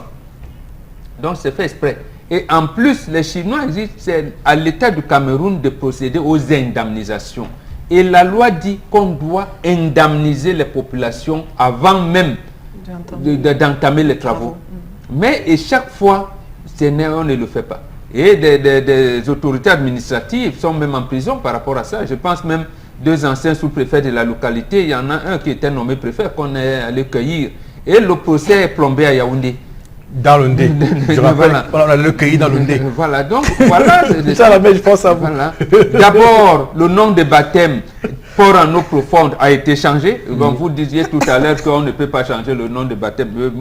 Le ministère Moutazi a fait changer. C'était port en eau profonde, il a changé. Il a des complexes industriels portuaires. Il a encore changé. Il a rebaptisé port autonome de Kribi. Voilà. Et il a oublié que le port devait avoir accès au pays. Et je veux dire que vous faites un port, vous oubliez que... Et c'est ça justement là où on doit mettre le doigt et là où ça fait mal. Donc, à quoi sert un port pour un pays? C'est le basique. Je veux dire, lorsqu'on... On sort les conteneurs, on les laisse là-bas, on les tire par les grumiers. Les grumiers vont tirer. Et les conteneurs pour les amener, comme on fait avec les billes de bois. Bisérios, soyons sérieux. On doit pouvoir acheminer tout ce qui entre au pays et tout ce qui sort au pays vers ce port-là. On oublie la Alors s'il n'y a pas de route, s'il n'y a pas de route ni de voie ferrée pour ça, où va-t-on? Quelle politique a-t-on mise en place? C'est pourquoi tout à l'heure vous l'évoquiez, de navigation à vue, de politique qui procède par hésitation. Ça se voit très bien. On voit bien que les priorités ne sont pas celles qui sont actuellement, qui ont droit de citer actuellement. Cher Label Mbachou, qu'est-ce que ça vous inspire comme commentaire, ce rififi sur l'autoroute donc là? Monsieur Eric Fopoussi-Negou, ce n'est pas le premier cas. En 11 mois, vous avez prêté 4 milliards à la Chine. En l'espace de 11 mois, vous avez atteint un record. 4 milliards de francs CFA pour des projets dits structurants. Je vous ai toujours dit que dans ce pays, lorsqu'on aborde la question d'un projet et qu'il y a affaire d'indemnisation, pour être sûr que l'affaire va marcher, réussissez qu'on réussisse d'abord la première étape des indemnisations. Regardez l'axe d'autoroute Douala-Yaoundé. C'était plombé à quel niveau? Indemnisation. Regardez Kribi, bloqué à quel niveau? Indemnisation. Même Koten. Koten, indemnisation. Même sur l'axe de Koumama, fait l'axe là, indemnisation. Lorsque vous depuis c'est livré, hein. Non, lorsque vous vivez... Koumama fait livrer. Non, lorsque vous vivez ce type de choses au Cameroun, comprenez qu'à la fin, vous allez vous retrouver à mettre tout simplement les doigts dans de l'huile chaude. À vous mettre les doigts dans de l'huile chaude. Donc, à vous les brûler. Les Chinois, mais bien sûr, nous sommes en train de brûler les doigts. Finalement, oui. Parce que sur tous les plans, tout ce qu'on a engagé en termes de réalisation avec la Chine, où on devait apporter une côte-part, on l'a pratiquement pas fait. Le Cameroun l'a pratiquement pas fait. On a abandonné les projets structurants. Nous sommes sur la CAN maintenant. Tous les moyens sont orientés vers la CAN. Stade de football, stade annexe, hôtel, ceci. Et même ça, on n'est pas en train de les réaliser à 100%. Finalement, je reviendrai au mot de Lagarde qui avait dit... Christine Lagarde. Qui avait dit, il ne faut pas embrasser plusieurs lèvres à la fois. Vous avez trop embrassé, j'ai peur que vous ne puissiez terminer un seul. Un seul, mais c'est ça. Voilà là où nous sommes arrivés. Nous avons embrassé tellement de lièvres qu'à la fin, on ne sait plus. Tous les lièvres nous échappent. Ils sont en train tout simplement de jouer à l'heure actuelle à Marie-Madeleine. Et comme Bobok l'a dit, j'espère que le plein de superflu que Moutazi réussira à prendre avec le comptage physique, ça pourra aider à gérer. Alors, tendance pour cette autoroute Kribi-Lalobé qui devait servir de... Qui devait arriver à aider pour rejoindre l'autoroute Douala-Yaoundé. Qui devait servir à ce que lorsque les marchandises entrent au Cameroun, qu'ils puissent circuler normalement. Même chose pour les marchandises qui sortent du Cameroun. Là, on est bloqué, on a un port qui marche, on a un port... Bon, je ne sais pas si ça va parce que il faut que j'aille tout de suite en besoin. Nous avons les bateaux qui ont en besoin. Mais sauf que s'ils accostent et qu'il n'y a pas de route pour les acheminer, les conteneurs, comment on fait? Il y a les grumiers qui vont tirer. Comment on fait? Donc, voilà la situation dans laquelle on se trouve. Tu as un petit frère que tu veux aider à construire sa maison. Alors, vous signez un contrat. Il est prévu que tu apportes 85% pour l'agent qui va construire sa maison. Lui, il n'a que 15% à apporter, même comme c'est sa maison. Mais même les 15% là, c'est compliqué de sortir l'argent. Mais regarde, Eric, donc... Ce petit frère là est comment? Ce petit frère est comment? C'est qu'il a le gros cœur. C'est qu'il a le gros cœur. J'appelle ça un petit frère qui a le gros cœur. Il va m'exploiter. De deux. Donc, Flora, ça veut dire que les Chinois ont décidé de ne plus travailler là-bas où c'est comment? Ils ont décidé de ne plus travailler. Oui, non, ils ne doivent pas prendre une décision et appliquer comme ça. Commencer à travailler, continuer à travailler. Comme ça, quand on va vous payer, on va défaquer le monde. On va voir le nombre de mois qu'on n'avait pas payé d'abord. Vous ne pouvez pas venir planter les travaux dans un pays comme ça. On va payer quand comment? Qui donne le délai? Le gouvernement ne donne pas de délai. Ils ont donné un délai au gouvernement. Encourager les gens. Encourager pour que pour décaisser l'argent, on compte soit même content. Le pays, c'est facile. Tu vois, facile nulle part. Tu as un petit frère, tu sors ton argent dans la poche, tu terrasses son terrain, tu fais la fondation, tu dis, gars, tu as 15% d'apporter. Bon, moi je commence quand même. Mais tu commences quand même, tu fais tout, tu fais.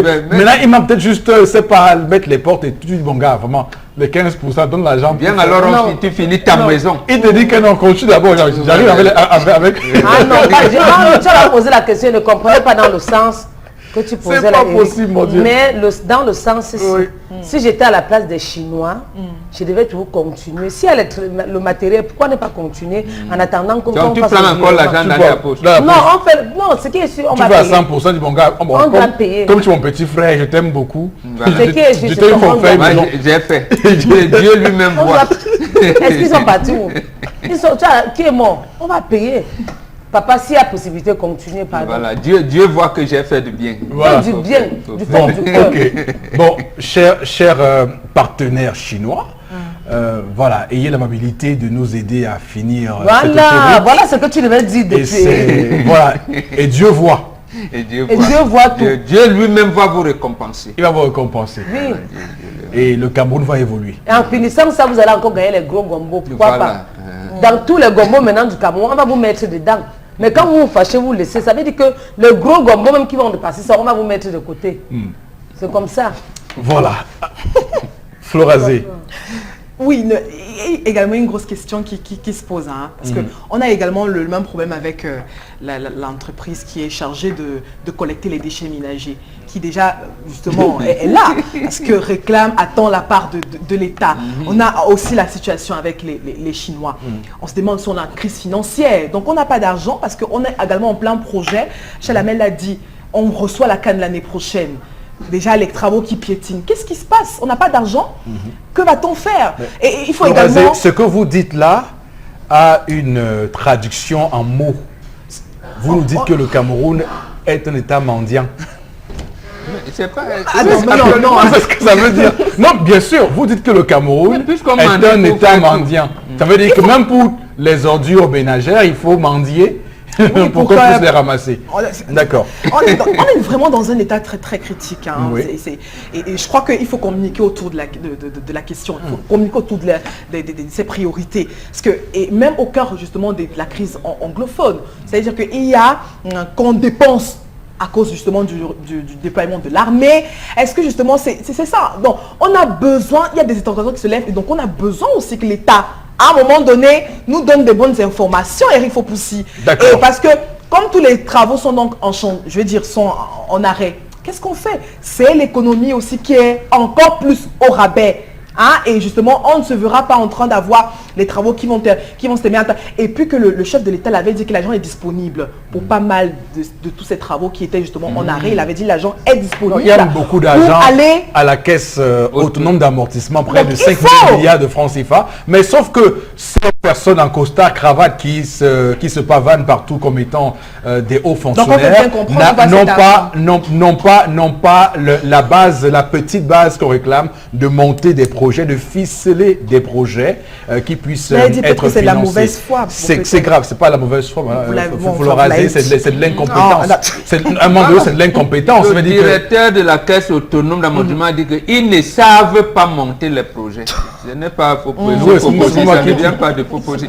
C'est pas de moi, c'est le directeur de la caisse autonome d'amortissement qui l'a dit. Donc, il y a de l'argent, mais sauf que, vous savez, lorsqu'on arrive à un niveau international, et c'est ça qui est intéressant avec les contrats que nous signons avec des partenaires étrangers, c'est que les gens pensent que le avolo qu'on fait ici entre nous, ça peut se faire au niveau international. Non, au niveau international, les gens vous disent non, il y a des normes, il y a des règles, attention, si vous faites ci, faites ça, on peut vous bloquer ici. Donc c'est ça qui pose problème. Et à un moment donné, on va pouvoir réclamer au Cameroun des dirigeants compétents pour que nos choses marchent. C'est ça. Après que vous ayez dit ça, on va à la seconde information. Il faut pousser. On parle d'éducation, parce qu'on est carrément au thème du troisième trimestre. Et au nord-ouest, on a les responsables de l'éducation pour le nord-ouest du Tonto qui sont tous les établissements scolaires à respecter le calendrier officiel en ce qui concerne la rentrée, les départs en vacances de ces élèves. Alors, il décrit aussi la fermeture anticipée de certains établissements scolaires dans la dite région. Et ça pose aussi un problème. Les internautes aussi s'interrogent. Ils demandent aux responsables d'établissements à se conformer au calendrier 2017-2018 fixé par les ministères de tutelle. Et moi, on se rappelle quand même qu'à 3 semaines et 3 jours du délai fixé, les établissements ont déjà fermé les portes. On a demandé aux parents de venir récupérer les enfants et l'injonction donc aurait déjà mis un thème justement à ces différentes activités. Alors l'administration serait-elle en masse de la réalité, savoir qu'on a déjà, lorsqu'on sait que c'est un climat d'insécurité qui règne dans les deux régions, on a vu des lycées, établissements scolaires soit vandalisés. Par exemple, on a à Bafout, à Mambou, on a eu des lycées attaqués, les assaillants qui ont même agressé physiquement certains responsables des établissements scolaires. Qu'aujourd'hui, on vient avoir une injonction pour demander aux chefs d'établissement scolaires de respecter le calendrier et tout, de ne pas permettre aux enfants de partir. Alors que, à cause de l'instabilité, les parents, les élèves ont fui de même, et même les professeurs et maîtres et maîtresses sont partis à cause de l'insécurité qui règne de ce côté. Charles Hamel, comment on appelle ça, cette injonction-là? Proximité aérienne avec la réalité sur le terrain? Ce n'est que de la poudre de perlimpempem. Pourquoi je le dis? Lorsque vous parcourez la toile, vous voyez un jeu désormais auquel se livrent nos forces de sécurité. Brûler des villages. Où dit-on, il y a des sécessionnistes. Bon, je rappelle que le ministre délégué à la présidence de la République chargé de la défense a clairement battu en brèche et nié la responsabilité de l'armée dans ce que vous décrivez ce matin. Bon, monsieur, ce que vous décrivez. Nous lisons sur la toile, c'est les réseaux sociaux. Même si en avril, si les réseaux sociaux n'avaient pas transmis la photo, ils n'auraient pas diligenté une enquête. Parce qu'il avait dit que l'armée ne fait rien de mal. Vraiment, ne faites pas éruption sur moi. Je vous rappelais, ne faites pas éruption sur moi. Non, c'est comme vous remplacez le colonel Badiek. Je dis juste que le ministre Joseph Betty Assomo a fait une déclaration. C'est vrai quand même qu'en avril dernier, le général Melingui, qui a été remplacé, souvenez-vous, au sud-ouest, avait déclaré sur une chaîne nationale que l'armée ne brûlait que les villages où on trouvait des armes stockées. Donc, j'allais arriver à cela, monsieur. Je vous laisse continuer, Charles Hamel. L'adjoint du colonel. Vous ne pouvez pas arriver dans un village, vous le détruisez. En le détruisant, vous prenez sur vous de retirer les téléphones portables pour ceux qui l'ont. Ils sortent avec les mains levées, vous brûlez et vous estimez qu'ils vont aller à l'école avec quel type de sac? Avec quel type de sac? Parce que les cartables, les cartables sont restés dans les terrorisés. C'est à l'école. De deux, il faut dire que beaucoup de populations, même celles où on n'a pas livré, on n'a pas brûlé le village, on n'a pas brûlé le village, se disent que à tout moment l'armée peut débarquer et considérer que cette zone est une zone sécessionniste, poser des actes. Elle préfère donc aller vivre en brousse. Nous sommes, ne l'oubliez pas, nous sommes déjà rendus à 160 000 réfugiés au Nigeria. Un Camerounais de déplacés camerounais. Les chiffres de l'ONU. Oui, les chiffres de l'ONU au niveau du Nigeria, c'est déjà grave. 160 000, c'est toute une région qui est vidée. C'est toute une zone qui est pratiquement vidée. C'est une Vous déportation. voulez aller chercher, vous allez chercher qu'elle élève à l'école. Quelles sont les méthodes qui sont placées? On a vu des enfants se faire blesser parce qu'ils allaient à l'école, ils avaient abordé la tenue. Moi j'ai des cousins là-bas au niveau de Bamenda qui, pour aller à l'école, étaient obligés de sortir en civil. Ils sortaient de la maison en civil, ils arrivaient à l'école avant de s'habiller, de mettre la tenue parce qu'ils ne pouvaient pas traverser la ville avec la tenue, monsieur Eric Fopoussi-Negou. D'accord. Il ne faut pas qu'on dise que l'État dise une chose et on dit le contraire. Nous avons le délégué des enseignements, le délégué des affaires sociales qu'on recherche jusqu'aujourd'hui. Nous avons Namata, Diteng, Marcel, le sous-préfet de Batibo qu'on n'a toujours pas retrouvé. Tout ça, ça joue sur les gens. Ça joue psychologiquement. Les gens ont aussi peur. Hein. Oui, la psychose. Dans la hantise, parce que pris entre deux feux. Donc, même si ce n'est pas l'armée, même si c'est des sécessionnistes qui arborent les tenues de l'armée, pour poser, même si c'est des sécessionnistes qui arborent les tenues de l'armée, pour poser ce type d'exaction, je pense que l'armée, comme Bombo nous le dit ici, doit avoir unicité de la défense. Nous devons être unis. Voilà, et universalité également. Universalité de la défense. Mais on n'est pas à ce niveau, on n'est pas rendu à ce niveau. D'accord. Les populations ont peur de tout le monde, et des sécessionnistes, et les ont maintenus. Donc forcément, laissez-les prendre la clé des champs, aller se débrouiller là où ils vont en brousse. Peut-être l'école qu'ils font là-bas en brousse est la meilleure. Et donc Achille Bembe, dans un magnifique brûlot sur sa page Facebook, Bengan, parle de la crise dans ces deux régions du Cameroun. Il évoque une troisième voie, la possibilité d'une troisième voie, d'une alternative à ces belligérants qui sont actuellement en train de se faire la guerre. Une guerre qui qualifie de sale, la sale guerre, ce sont les propos de Achille Bembe. Alors, vous pensez que cette troisième voie pourrait se muer comment pour sortir de cette crise? Justement, il y aurait ingérence des forces extérieures à cela. Parce que si l'ONU ou l'Union africaine, le Commonwealth viendrait, ça allait être mauvais pour le Cameroun. C'est-à-dire qu'on allait mettre le Cameroun entre parenthèses ou alors sous la tutelle. Mais maintenant, sur le plan local, lui-même, Achille, malgré sa démarche scientifique, on n'arrive pas. Parce qu'au finish, il y aura que le président de la République acceptera-t-il cela. C'est là le problème. Le feu. Voilà. Puisqu'on parle de cesser le feu. Les maires de la nation ont engagé une action. L'Église catholique également, qui a l'essentiel des collèges, les écoles là-bas, y compris des centres de santé, a écrit dernièrement au président de la République, a fait des résolutions lors de la conférence épiscopale. On n'arrive toujours pas à trouver. C'est là la principale difficulté. D'accord. Voilà. Donc, malheureusement, nous sommes bloqués. D'accord.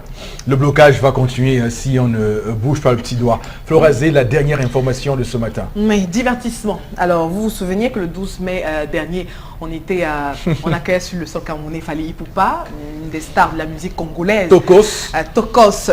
Ah, c'est Tokos. Hein. Tokos. T-O-K-O-2-S. Alors, maintenant... vous savez, il a fait ça le comble. Il a fait ça le comble au Palais des Sports à Yaoundé. Mais après ce concert, on a donc eu une réaction de l'artiste ténor, lui camerounais, qui s'est donc lâché sur sa page Facebook. Et il a dit, je cite, « Vous allez remplir le Palais des Sports pour des artistes venus d'ailleurs, mais vous n'êtes pas prêts à le faire pour les vôtres. » Donc très remonté, le rappeur camerounais est donc en colère contre le comportement de certains fans de musique au Cameroun qui, selon lui, donne plus d'importance aux étrangers, à la musique étrangère. Voilà donc ce type de réaction. Bon, vous savez, sur la toile, ça va dans tous les sens. Certains estiment que les artistes musiciens ne proposent pas toujours de la bonne graine au public, et qu'ailleurs il y a quand même toute une équipe. Comment se fait-il que Fally Ipupa arrive au Cameroun et face à Salcom avec ce tout nouvel album qui est prisé par les jeunes et pratiquement même toutes les générations au Cameroun, puisqu'il a fait Salcom. Donc on s'interroge aussi sur la politique même des artistes camerounais à qui de temps en temps font les guéguerres, et c'est très... Est-ce que c'est pas ça en fait qui a brisé cette communion, ce lien qu'il y avait auparavant entre le mélomane et son artiste? On s'interroge sur la toile. Non mais... c'est pas, hein. Parce qu'avant on avait... Non mais attention, parce que après, comment on peut interpréter cette sortie de l'artiste ténor? Il faut faire attention parce que le Cameroun n'est pas un pays qui vient d'autarcie. Le Cameroun est un pays ouvert. Le Cameroun a des rapports avec ses voisins. Fally Ipupa n'est pas un être qui vient de Mars. Il vient de Kinshasa, qui est un pays africain. Et donc, il faut faire attention aux mots. Même si derrière il y a une belle intention, ça peut être interprété comme une forme de xénophobie. Voilà, donc attention de la peur de l'étranger, parce que à un moment donné, vous aurez la parole. Soyez pas pressés. Vous aurez la parole, Florazé. Bon, Bengan aura aussi la parole tout à l'heure. Chalamel aura la parole. Il ne faut pas qu'on fasse comme l'autre fois avec Charles de Petit Panda sur ces sujets-là. Ah, je j'aurais bien aimé. Oui. Alors, bon, Bengan, est-ce que déjà à votre époque, ce type de questions se posait où les artistes camerounais devaient réclamer le soutien de la part du public qui semblait être beaucoup plus intéressé, entre guillemets, par des artistes venus d'ailleurs? Non, le problème ne se posait pas. Oui. Que ce soit Cromwell Nzé, que vous n'avez pas connu, le frère aîné de Anne-Marie Nzé, il y a Manu Dibango, Francis j'ai quand même, parce qu'il a étudié. Cromwell. Anne-Marie à Tangana, vous n'étiez pas là. Oui, mais après, j'ai pris... D'accord. Bon, mais non, le problème ne se posait pas. Le problème ne se posait pas en ces termes, parce que, quoi qu'on dise, Aïdjo avait quand même un embryon de politique culturelle dans le pays. D'abord, c'est lui qui avait conçu les centres culturels camerounais. Et il y avait un ensemble national. Donc, et les radios Cameroun diffusaient à longueur de journée la musique des Camerounais. C'est-à-dire que c'était là, il y avait également les récompenses en fin d'année, disque d'or, disque de l'année. C'était les épis d'or. Non, des disques d'or. C'est ça, commencé par les épis d'or, avant de devenir disque d'or. Donc, ça existait. Bon, entendez-vous, voilà. Parce que nous sommes perdus. Il peut je dis que les épis d'or avant le disque d'or. Tout à fait. Donc, ça n'existait pas. Il y avait le grand prix de la République donné par le président Idiot. Tout à fait. Donc, ça n'existe. Ça commence en milieu des années 80. Et justement, lorsque même la chaîne nationale, qui était unique, commençait à diffuser ce qu'on appelait le Kwassa Kwassa. Et c'est là où les Bendeka, les Ekambi Brillants, commençaient à dire, mais attendez, nous on est là, comment vous ne faites que diffuser des choses? D'accord. Mais même les entreprises locales commençaient à inviter les autres. Oh, mais bon, est-ce que ça me permet d'ailleurs de rentrer dans cette période du Cameroun, vous parlez des années 70-80. Pensez-vous qu'un Claude François allait pour là au Cameroun annoncer un concert justement, il était accueilli par les artistes. Oui. Tout ce qui venait était accueilli par les artistes camerounais. Mais quand même, ils avaient du vent en poupe. Un Claude François avait quand même du vent en poupe à l'époque. Mais absolument. Oui. Absolument. Mais quand ils trouvaient également les musiciens camerounais qui étaient connus. Parce que sur place, on faisait les promotions. Et même à l'époque, les entreprises qui étaient installées au Cameroun, qui invitaient les artistes étrangers, faisaient d'abord des concerts pour les artistes nationaux. Vous voyez, nos entreprises aujourd'hui, ils connaissent bien comment on l'appelle, les locaux, voilà, et tout, les petits pays et autres, mais ils ne les invitent pas. Mais est-ce que cela n'est pas aussi dû à la transformation du tissu économique du Cameroun qui est désormais détenu par des multinationales qui peut-être n'ont pas intérêt à soutenir la culture locale? Justement, beaucoup de multinationales sont dirigées par les étrangers, Ghanéens, Gambiens, Sud-Africains et tout justement, et ils s'abreuvent là-bas de leur musique qu'ils imposent au cadre camerounais qui sont dans les mêmes multinationales, en leur disant oui, nous on va inviter tel, c'est voilà le et même des cadres camerounais qui y sont ont souvent fait des études à l'étranger.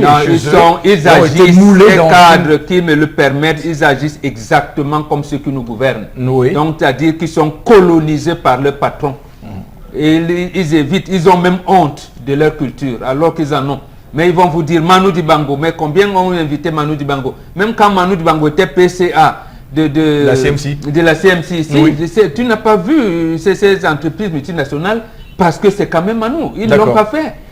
Charlemagne, est-ce que ce Donc, que celui-ci, l'artiste... moi je le soutiens. Est-ce que ce que l'artiste ténor dit ne nous amène pas, nous, à nous interroger sur notre tissu économique et à ce que les entreprises camerounaises puissent être favorisées par le gouvernement et qu'il y ait l'incitation qu'il faut pour que nos entreprises puissent monter face aux mastodontes multinationales? Monsieur Eric Fopoussi, je rentre un peu dans les explications tout à l'heure de Bobo pour dire, lorsque les Togi, Toto Guillaume, Destopelaire, Bendeka, Pierre Didi Tchakounte, Jean Bikoko, Jean Bikoko jouaient. Ils jouaient en mettant l'artiste au-dessus du peuple. Ils étaient des artistes au-dessus du peuple. Ils n'existaient en tant qu'artistes que lorsqu'ils étaient sur la scène. Sortis de la scène, ils rentraient dans les studios. Sortis de la scène, ils rentraient travailler. Aujourd'hui, il y a toute une industrie qui tourne tout autour de l'artiste. Parce que l'artiste a un nom, parce que l'artiste s'est démarqué, il y a tout un mécanisme qui se met en place. Il y a le manager qui rentre, il y a le communicateur qui rentre. Combien d'artistes camerounais tournent avec un communicateur? Combien d'artistes camerounais ont un manager? Combien d'artistes camerounais, lorsque vous frappez sur Google, ont une biographie en bonne et due forme? Combien d'artistes camerounais peuvent se balader en vous disant voici mon pressbook? Combien sont-ils? Vous les voyez écumer les rues, bâcher sur des bennes sikin, assis dans les... Non, il faut dire, ça il faut dire, l'artiste doit se lever. L'artiste a besoin, il y a toute une industrie qui tourne et l'artiste a besoin d'être celui-là qu'on respecte. Rappelez-vous, il y a encore 10, 15, 20 ans, on avait le Tour du Cameroun. J'ai eu la chance d'assister à un Tour du Cameroun avec, comment on appelle, cet artiste, Misengo François. Ils ont fait le Tour du Cameroun, tout accompagné par une entreprise brassicole. Ils jouaient dans toutes les villes. Mon Dieu, il fallait voir les populations qui sortaient pour regarder. Pour à peine que vous vous êtes connecté sur Facebook, vous rencontrez votre artiste, il demande le numéro, vous envoyez, vous pouvez l'appeler, vous pouvez discuter. Ce n'est pas ça. L'artiste, c'est toute une personnalité. L'artiste, c'est une autre vision. Et je pense qu'ici au Cameroun, on doit retravailler cela. Donc, au-delà du tissu économique qu'il faut revoir, vous pensez que les artistes doivent aujourd'hui se remettre eux-mêmes en question pour pas, parce qu'on est en pleine débrouillardise. D'accord. Il y a aussi peut-être le public camerounais qui doit peut-être beaucoup plus s'attacher à une consommation locale. Pour la consommation locale, rassurez-vous, les Camerounais consomment déjà. D'accord, ok. Les Camerounais consomment déjà. Tendance également, va dire un mot sur cette sortie de ténor et Fally Ipupa, qui semble avoir beaucoup de succès. Je le dis parce que moi Fally Ipupa, c'est ma tasse de thé chaque matin. Donc après, si vous voulez qu'il soit étranger ou pas étranger, d'abord il chante bien, il danse bien et c'est bon. Oui. Lamine me distrait. C'est-à-dire? Il est là, il me distrait. C'est quoi alors Constantine Lamine? On a même Geoffrey Fally. On me dit qu'il a reçu une balayette à Yaoundé. Donc il a eu une claque. Et je vais commencer en disant que Ténor a raison parce que les organisateurs des spectacles là, vous ne respectez pas nos artistes. Absolument. Vous partez chercher les artistes d'ailleurs pour payer les milliards alors que si les gars chantent. Après vous avez dit que les gars chantent au Cameroun. Les gars, il y a les chanteurs. Il y a les enfants qui chantent. Il faut juste le manager. Je suis derrière Ténor, papa. Moi aussi. Je suis derrière toi. Parce que tu ne peux pas aller donner l'argent ailleurs. Oui, le Cameroun c'est un pays hospitalier en bon français. On reçoit tout le monde. Mais on pouvait joindre à Fally Ipupa certains artistes camerounais pour montrer qu'on n'est pas en train de s'aimer la zizanie. C'est tout comme ça que vous faites. Est-ce qu'ailleurs on peut nous jouer comme on joue les étrangers? Sinon, est-ce qu'ailleurs on nous invite, on nous respecte comme on respecte Fally? Il y a un délinquant qui est sorti parmi, il a donné une balayette. Qu'on l'interviewe. C'était un fan. C'était un fan maman. Qui voulait à tout prix... Il voulait à tout prix toucher Fally Ipupa. La même chose que Babara Kanam est arrivé ici au Cameroun, il y a quelqu'un qui a croqué ses seins. Même si on lui dit n'importe quoi de venir au Cameroun inspecteur, même si on paie les milliards, il ne vient plus. Respectez vos artistes camerounais. Revenez comme avant, comme à l'époque de nos ancêtres. À l'époque de nos ancêtres. Encore faut-il chanter comme eux. Oui, il y a les gars qui chantent. Oui, il y a les gars qui chantent. Non, mais on les compte au bout. Il y a les chanteurs. Moi, je peux vous dire que Caresse Fotso, par exemple, est une Maman Guéa, par exemple. Est une excellente Maman Guéa chante. Ça, c'est une époque d'avant. Je dis, Bendeka, les jeunes de maintenant, je ne pas des jeunes de maintenant. Si vous voulez qu'on accorde le même traitement qu'on accordait au Bendeka et Manguéa, mettez-vous à ce niveau-là. On est dans une misère de Charles production. a parlé de Les gars, l'environnement. faut C'est cet être environnement qu'il faut mettre en place. Ils chantent. D'abord même vous payez pour aux artistes camerounais. Moi, je veux les voir. Hein. Quelqu'un, un organisateur de spectacle, Voici ténor. Pascal Caresse. il chante bien. Bon. Un organisateur de spectacle t'invite au Cameroun. Copo Il ne ne peut pas chante te pas. donner. A-t-on fait la promotion de Copo? Il ne peut pas te donner 100 000 francs comme le cachet. Moi, t'as pas de musique. Quand il tue, Seront sérieux, quand quand même. il tue, il t'appelle, il dit que ouais, gars, j'ai 25 000 francs pour toi. Gars, donne-moi un coup de main. Gars, j'ai 10 000 francs pour toi. Aucun respect. Vous D'accord. croyez qu'on se lève un matin comme ça pour avoir l'inspiration? Chanter pour voir, on voit. Je veux dire une chose. Donc, Pourquoi Caresse Photo, Chaudi Panda, elles n'ont pas ce type de traitement? Parce que quand elles vont n'importe où, elles font ça le comble. Ouais. Parce qu'elles chantent, parce qu'elles font la vraie musique. Que les gens cessent de Non, se parce pas qu'elles musique, ont parce qu'elles ont un minimum encadrement. d'encadrement. Et Chalamel Oui, l'a aussi. dit. Non, non. Mais On est dans la débrouillardise ce ne au sont pas des Cameroun. coquilles vides quand même. Non, ceux Non, tout le monde n'a pas eu la chance de qui ont un Charlotte et minimum de- d'encadrement émergent. C'est ça? Émerge, même Longuel là a été encadré par une entreprise Longuel, il brassicole. chante bien. Vous commencez, on vous dit et on vous encadre, on vous D'accord. propulse. Non, moi, Ok, je merci suis beaucoup. d'accord. Laura Zenon, c'est terminé. On a le temps, non, Vraiment, le temps, 30 secondes, terminé. Chalamel, allez, soyez avec moi, Chalamel. Non, ce que Chalamel a 30 dit secondes vraiment, hein, oui. est très fondamental. Moi, je n'en veux pas au public camerounais. Je dis à Tenor, parce que vous avez un artiste comme Fally Ipupa. C'est son encadrement, c'est je vais dire son équipe manager. On porte l'artiste. Ça veut dire que nos artistes chanter bien, ça ne suffit pas. Vous chantez la plus belle voix du monde, ça ne suffit pas. Il faut un encadrement technique autour de vous. D'accord. L'artiste, votre mélomane vous voit comme un dieu, comme Chalamel l'a dit. Et ainsi, vous faites ça comme. Ok, d'accord. Ténor n'a qu'à s'en prendre donc à lui-même Oui. et à ce qu'il produise au Cameroun.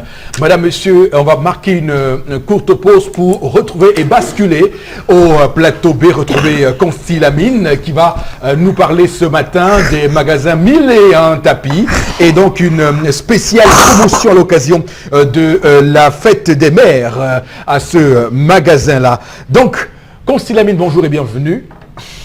Oui, bonjour Eric, bonjour à nos nombreux téléspectateurs et surtout bonjour à tous les clients et clientes du concept Salaka. Alors ce matin, je viens bien sûr dans cette émission et à travers l'espace Salaka pour vous permettre, chers téléspectateurs, de vivre 2 semaines de promotion. Oui, c'est 2 semaines de promotion et c'est à l'occasion de la fête des mères. Raison pour laquelle toutes les mères qui vont acheter ce matin un laptop auront bien sûr l'occasion de recevoir ce magnifique pagne fête des mères accompagné bien sûr des frais de couture. Oui, c'est une grande première dans le monde entier. Dès qu'une mère va commander ou acheter un laptop dans cette émission, il aura l'occasion de recevoir directement un pagne spécial fête des mères accompagné bien sûr des frais de couture. C'est dit par Consti Lamine et ce sera respecté du côté bien sûr du magasin 1001 tapis. Ce n'est pas tout et bien sûr à l'occasion de la fête des mères pendant 2 semaines, tous les clients qui vont appeler dès à présent auront bien sûr l'occasion de recevoir des réductions exceptionnelles. Je rappelle, les premiers clients à appeler, les premiers clients à passer au magasin 1001 tapis auront bien sûr l'occasion de recevoir des réductions exceptionnelles sur les prix qui seront affichés,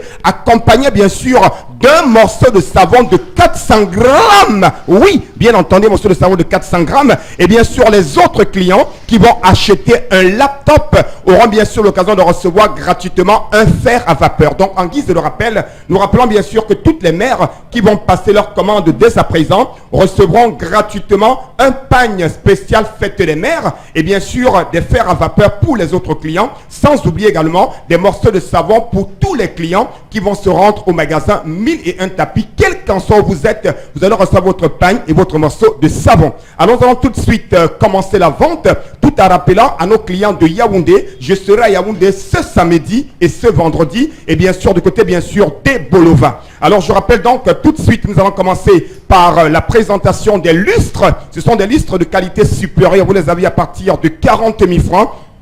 au magasin 1001 tapis, je dis bien des lustres de qualité, vous les avez à partir de 40 000 francs au magasin 1001 tapis pour la décoration de vos bureaux, la décoration de votre chambre, de votre salon. Voici donc des lustres de qualité supérieure au magasin 1001 tapis, et dès que vous appelez, nous appliquons encore une réduction sur les prix de ces lustres. À côté bien sûr des lustres, on a bien entendu la grande nouveauté, et c'est pendant 2 semaines, oui, je dis bien pendant 2 semaines, vous aurez des tapis de qualité supérieure. Oui, je dis bien, les numéros vont bien s'afficher à l'écran. Des tapis de qualité supérieure, 1,60 sur 2,25. Vous les avez à 19 000 francs. C'est des grands tapis, c'est des tapis Nyanga, c'est des tapis stylés. Et dès que vous appelez à l'instant, tchac, on applique encore une réduction sur ces tapis qui sont vendus à 19 000 francs. À côté, bien sûr, des tapis, on a bien entendu la grande exclusivité mondiale et interplanétaire. Ce sont les robots mixeurs de bol. C'est un bol à sec, un bol à eau. Dès que vous commandez dès à présent, quel qu'en soit où vous êtes, nous allons encore appliquer une réduction sur le prix de 15 000 francs et vous allez recevoir un morceau de savon de 400 grammes à l'occasion de la fête des mères au magasin 1001 tapis. C'est des robots mixeurs de qualité et je rappelle qu'à Salaka, on ne dépend pas, on remplace. Oui, on ne dépend jamais à Salaka, mais on remplace. Ça se passe au magasin 1001 tapis et nulle part ailleurs. Voici bien entendu le fer à vapeur. Pour dire tout simplement, ne demandez plus, virgule, les fers à vapeur, virgule, aux voisins, point virgule, parce qu'ils vont vous insulter. Fer à vapeur à 6 500 francs, accompagné bien sûr d'un morceau de savon de 400 grammes qu'on vous donne gratuitement. Je dis bien des grands fers à vapeur à 6 500 francs, c'est du jamais vu. Des bouilloires pour bouillir de l'eau à 7 500 francs. Une bouilloire achetée vous donne droit à 1 kg de sucre. Bien entendu, ça c'est très important pour le petit déjeuner, pour le café. Et dès que vous commandez la bouilloire à l'instant, vous recevez encore une légère réduction sur cette bouilloire qui est déjà vendue à 7 500. C'est au magasin 1001 tapis et nulle part ailleurs. La suite, c'est avec des oufeurs. Ah ben oui, ceux qui veulent danser, écouter les informations, et bien entendu, vous avez donc des oufeurs à 25 000 au magasin 1001 tapis et nulle part ailleurs. C'est à Aqua, en face Palais d'Ika. Les laptops, oui, j'ai dit chaque mère qui va commander un laptop dès à présent recevra un pain spécial fête des mères. 75 000 francs. Oui, pour les papas, pour les élèves, un fer à vapeur qu'on vous donne gratuitement. Mais pour les mères, c'est un pain fête des mères. 75 000 francs. Le laptop Corps de Dieu au magasin 1001 tapis. Un laptop performant avec garantie. Et je rappelle qu'on ne dépend pas, on remplace. À côté, bien sûr, des laptops, on a les ordinateurs complets pour les bureaux, pour les délégués, pour les procureurs, quel qu'en soit votre titre, un ordinateur complet à 47 500 francs. Ça se passe à 1001 tapis et nulle part ailleurs. Alors là, voici l'ordinateur qui fait courir plus d'une personne. Laptop Core i3, au lieu de 250 000 francs, vous l'avez à 110 000 avec garantie. Il a 4 Go de RAM, 160 Go de disque dur, lecteur et graveur DVD, Wi-Fi à 110 000 francs. Et dès que vous appelez, on applique encore la réduction, accompagné bien sûr d'un fer à vapeur pour les papas et les messieurs, ou alors un pain pour les mères. Les portes cure-dents, vous les avez à 2000 francs. Et dès que vous commandez à présent, on applique encore la réduction sur ce porte-cure automatique.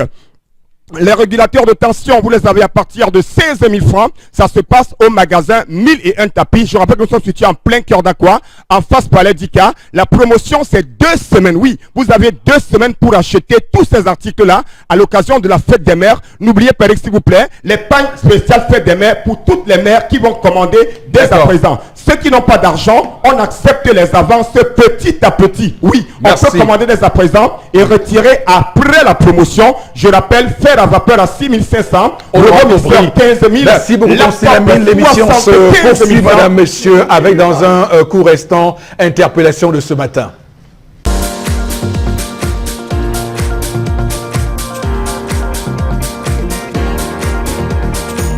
Le développement du progrès dans notre pays commence par le pont de Vouri, quittant de Bounabéry et de Rond-Point. Et ce n'est pas juste d'abord parce que la voie sera ouverte tellement pour la ville et la ville sera étouffée. Nous voulons une présélection passant par derrière Saké en quittant de Dedo parce que tout l'ouest passe par derrière Saké. Passant par derrière Saké, ça serait bien.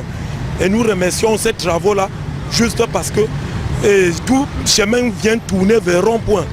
Avant de finir ces travaux, il y aura toujours l'embouteillage. Nous pleurons tellement sur ces vastes chantiers que ça nous décante la circulation en ville. Et avec tous ces chantiers-là, même toute la ville est étouffée. Nous ne connaissons même pas, nous n'arrivons même pas à supporter nos travaux, notre travail. Comme je suis taximan, toute la ville est circulée, toute la ville ne circule pas bien. Tout chemin mène en Dokoti. Ça dépasse la police à diriger. Et tous nos frères Benskinais, je souhaite qu'ils ne gardent plus dans les grands carrefours. Ils essaient de voir que le carrefour de rond-point n'est pas un stationnement.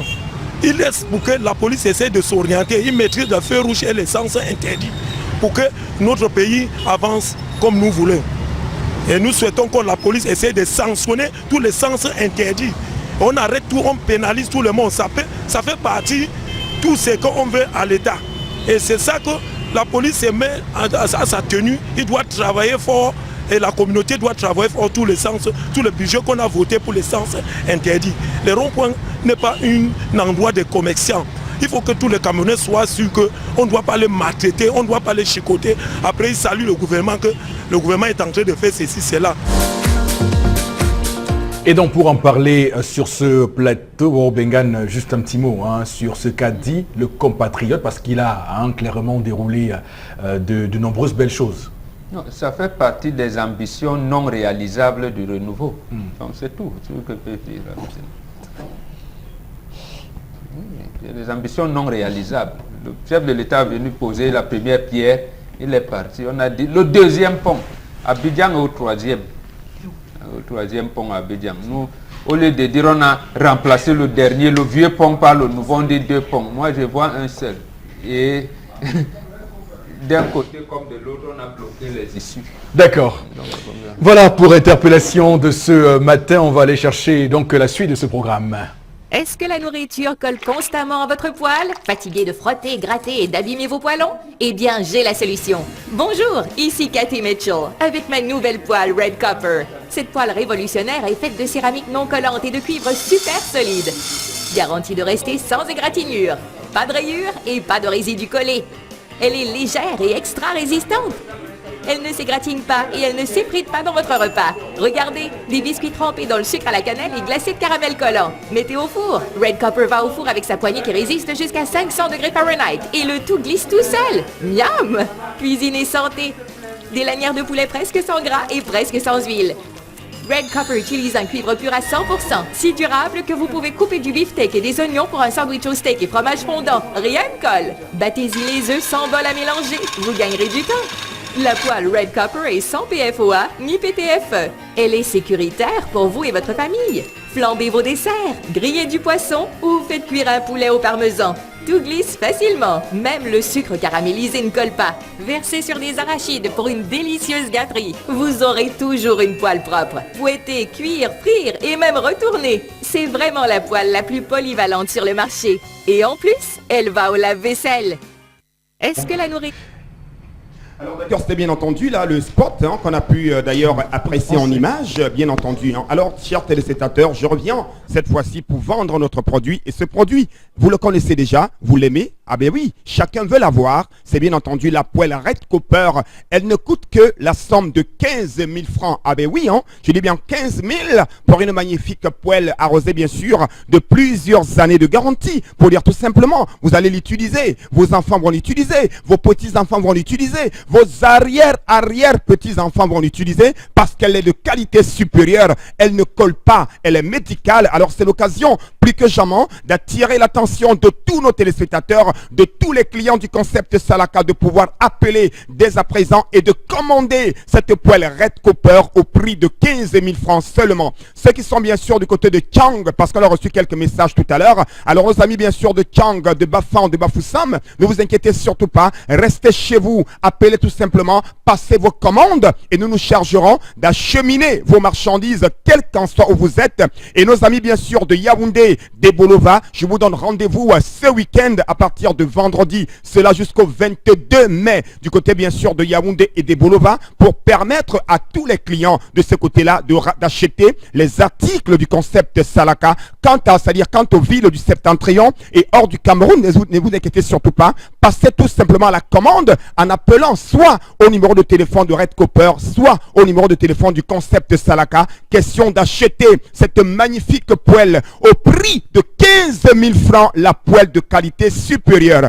À côté bien sûr des poêles, on a également cette paire de gants. Oui, c'est super gants. Ah ben oui, comme son nom l'indique, c'est super. Ce sont des gants pratiques pour une cuisine de qualité. Ah ben oui, elle vous permet d'être à l'abri des brûlures, quel que soit bien entendu votre besoin. Le concept Salaka vous permet de l'avoir. Les gants coûtent 6 000 francs pour ceux qui veulent uniquement les gants. Et pour ceux qui vont appeler dès à présent, qui vont prendre les deux produits, notamment la poêle Red Copper et la paire de super gants, vous aurez les deux produits au prix de 18 500 francs. Oui, je dis bien au prix de 18 500 francs. Vous aurez donc ces deux produits au prix de 18 500 francs. Alors une fois de plus, n'achetez plus n'importe où, ne commandez plus n'importe où. Faites confiance au concept Salaka, le concept du moins cher. Et je ne saurais partir sans dire merci à une grande cliente du côté des Boloba, la ravissante Cynthia, qui nous écoute en ce moment. Rendez-vous ce week-end à Boloba. Avant, je me faisais brûler les mains tout le temps pour pouvoir servir tous mes clients. Mais ça, c'était avant de m'offrir ces gants. Et oui Gigi, avec Super Gants, manipuler des casseroles en pleine ébullition, des marmites ultra chaudes, des grillades à la poêle, au four et au barbecue, tout y passe. Et vous n'avez pas tout vu. Fabriqué à base de silicone, Super Gants est anti-brûlure, anti-chaleur et fait gagner du temps.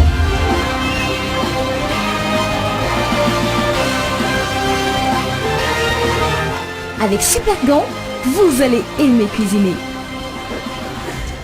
Voilà, c'est sur un air de Fally Ipupa Ninja featuring R. Kelly qu'on va évidemment vous dire qu'on vous aime très fort sur Equinos Télévision, madame, monsieur. Passez une très très bonne journée et que Dieu bénisse le Cameroun.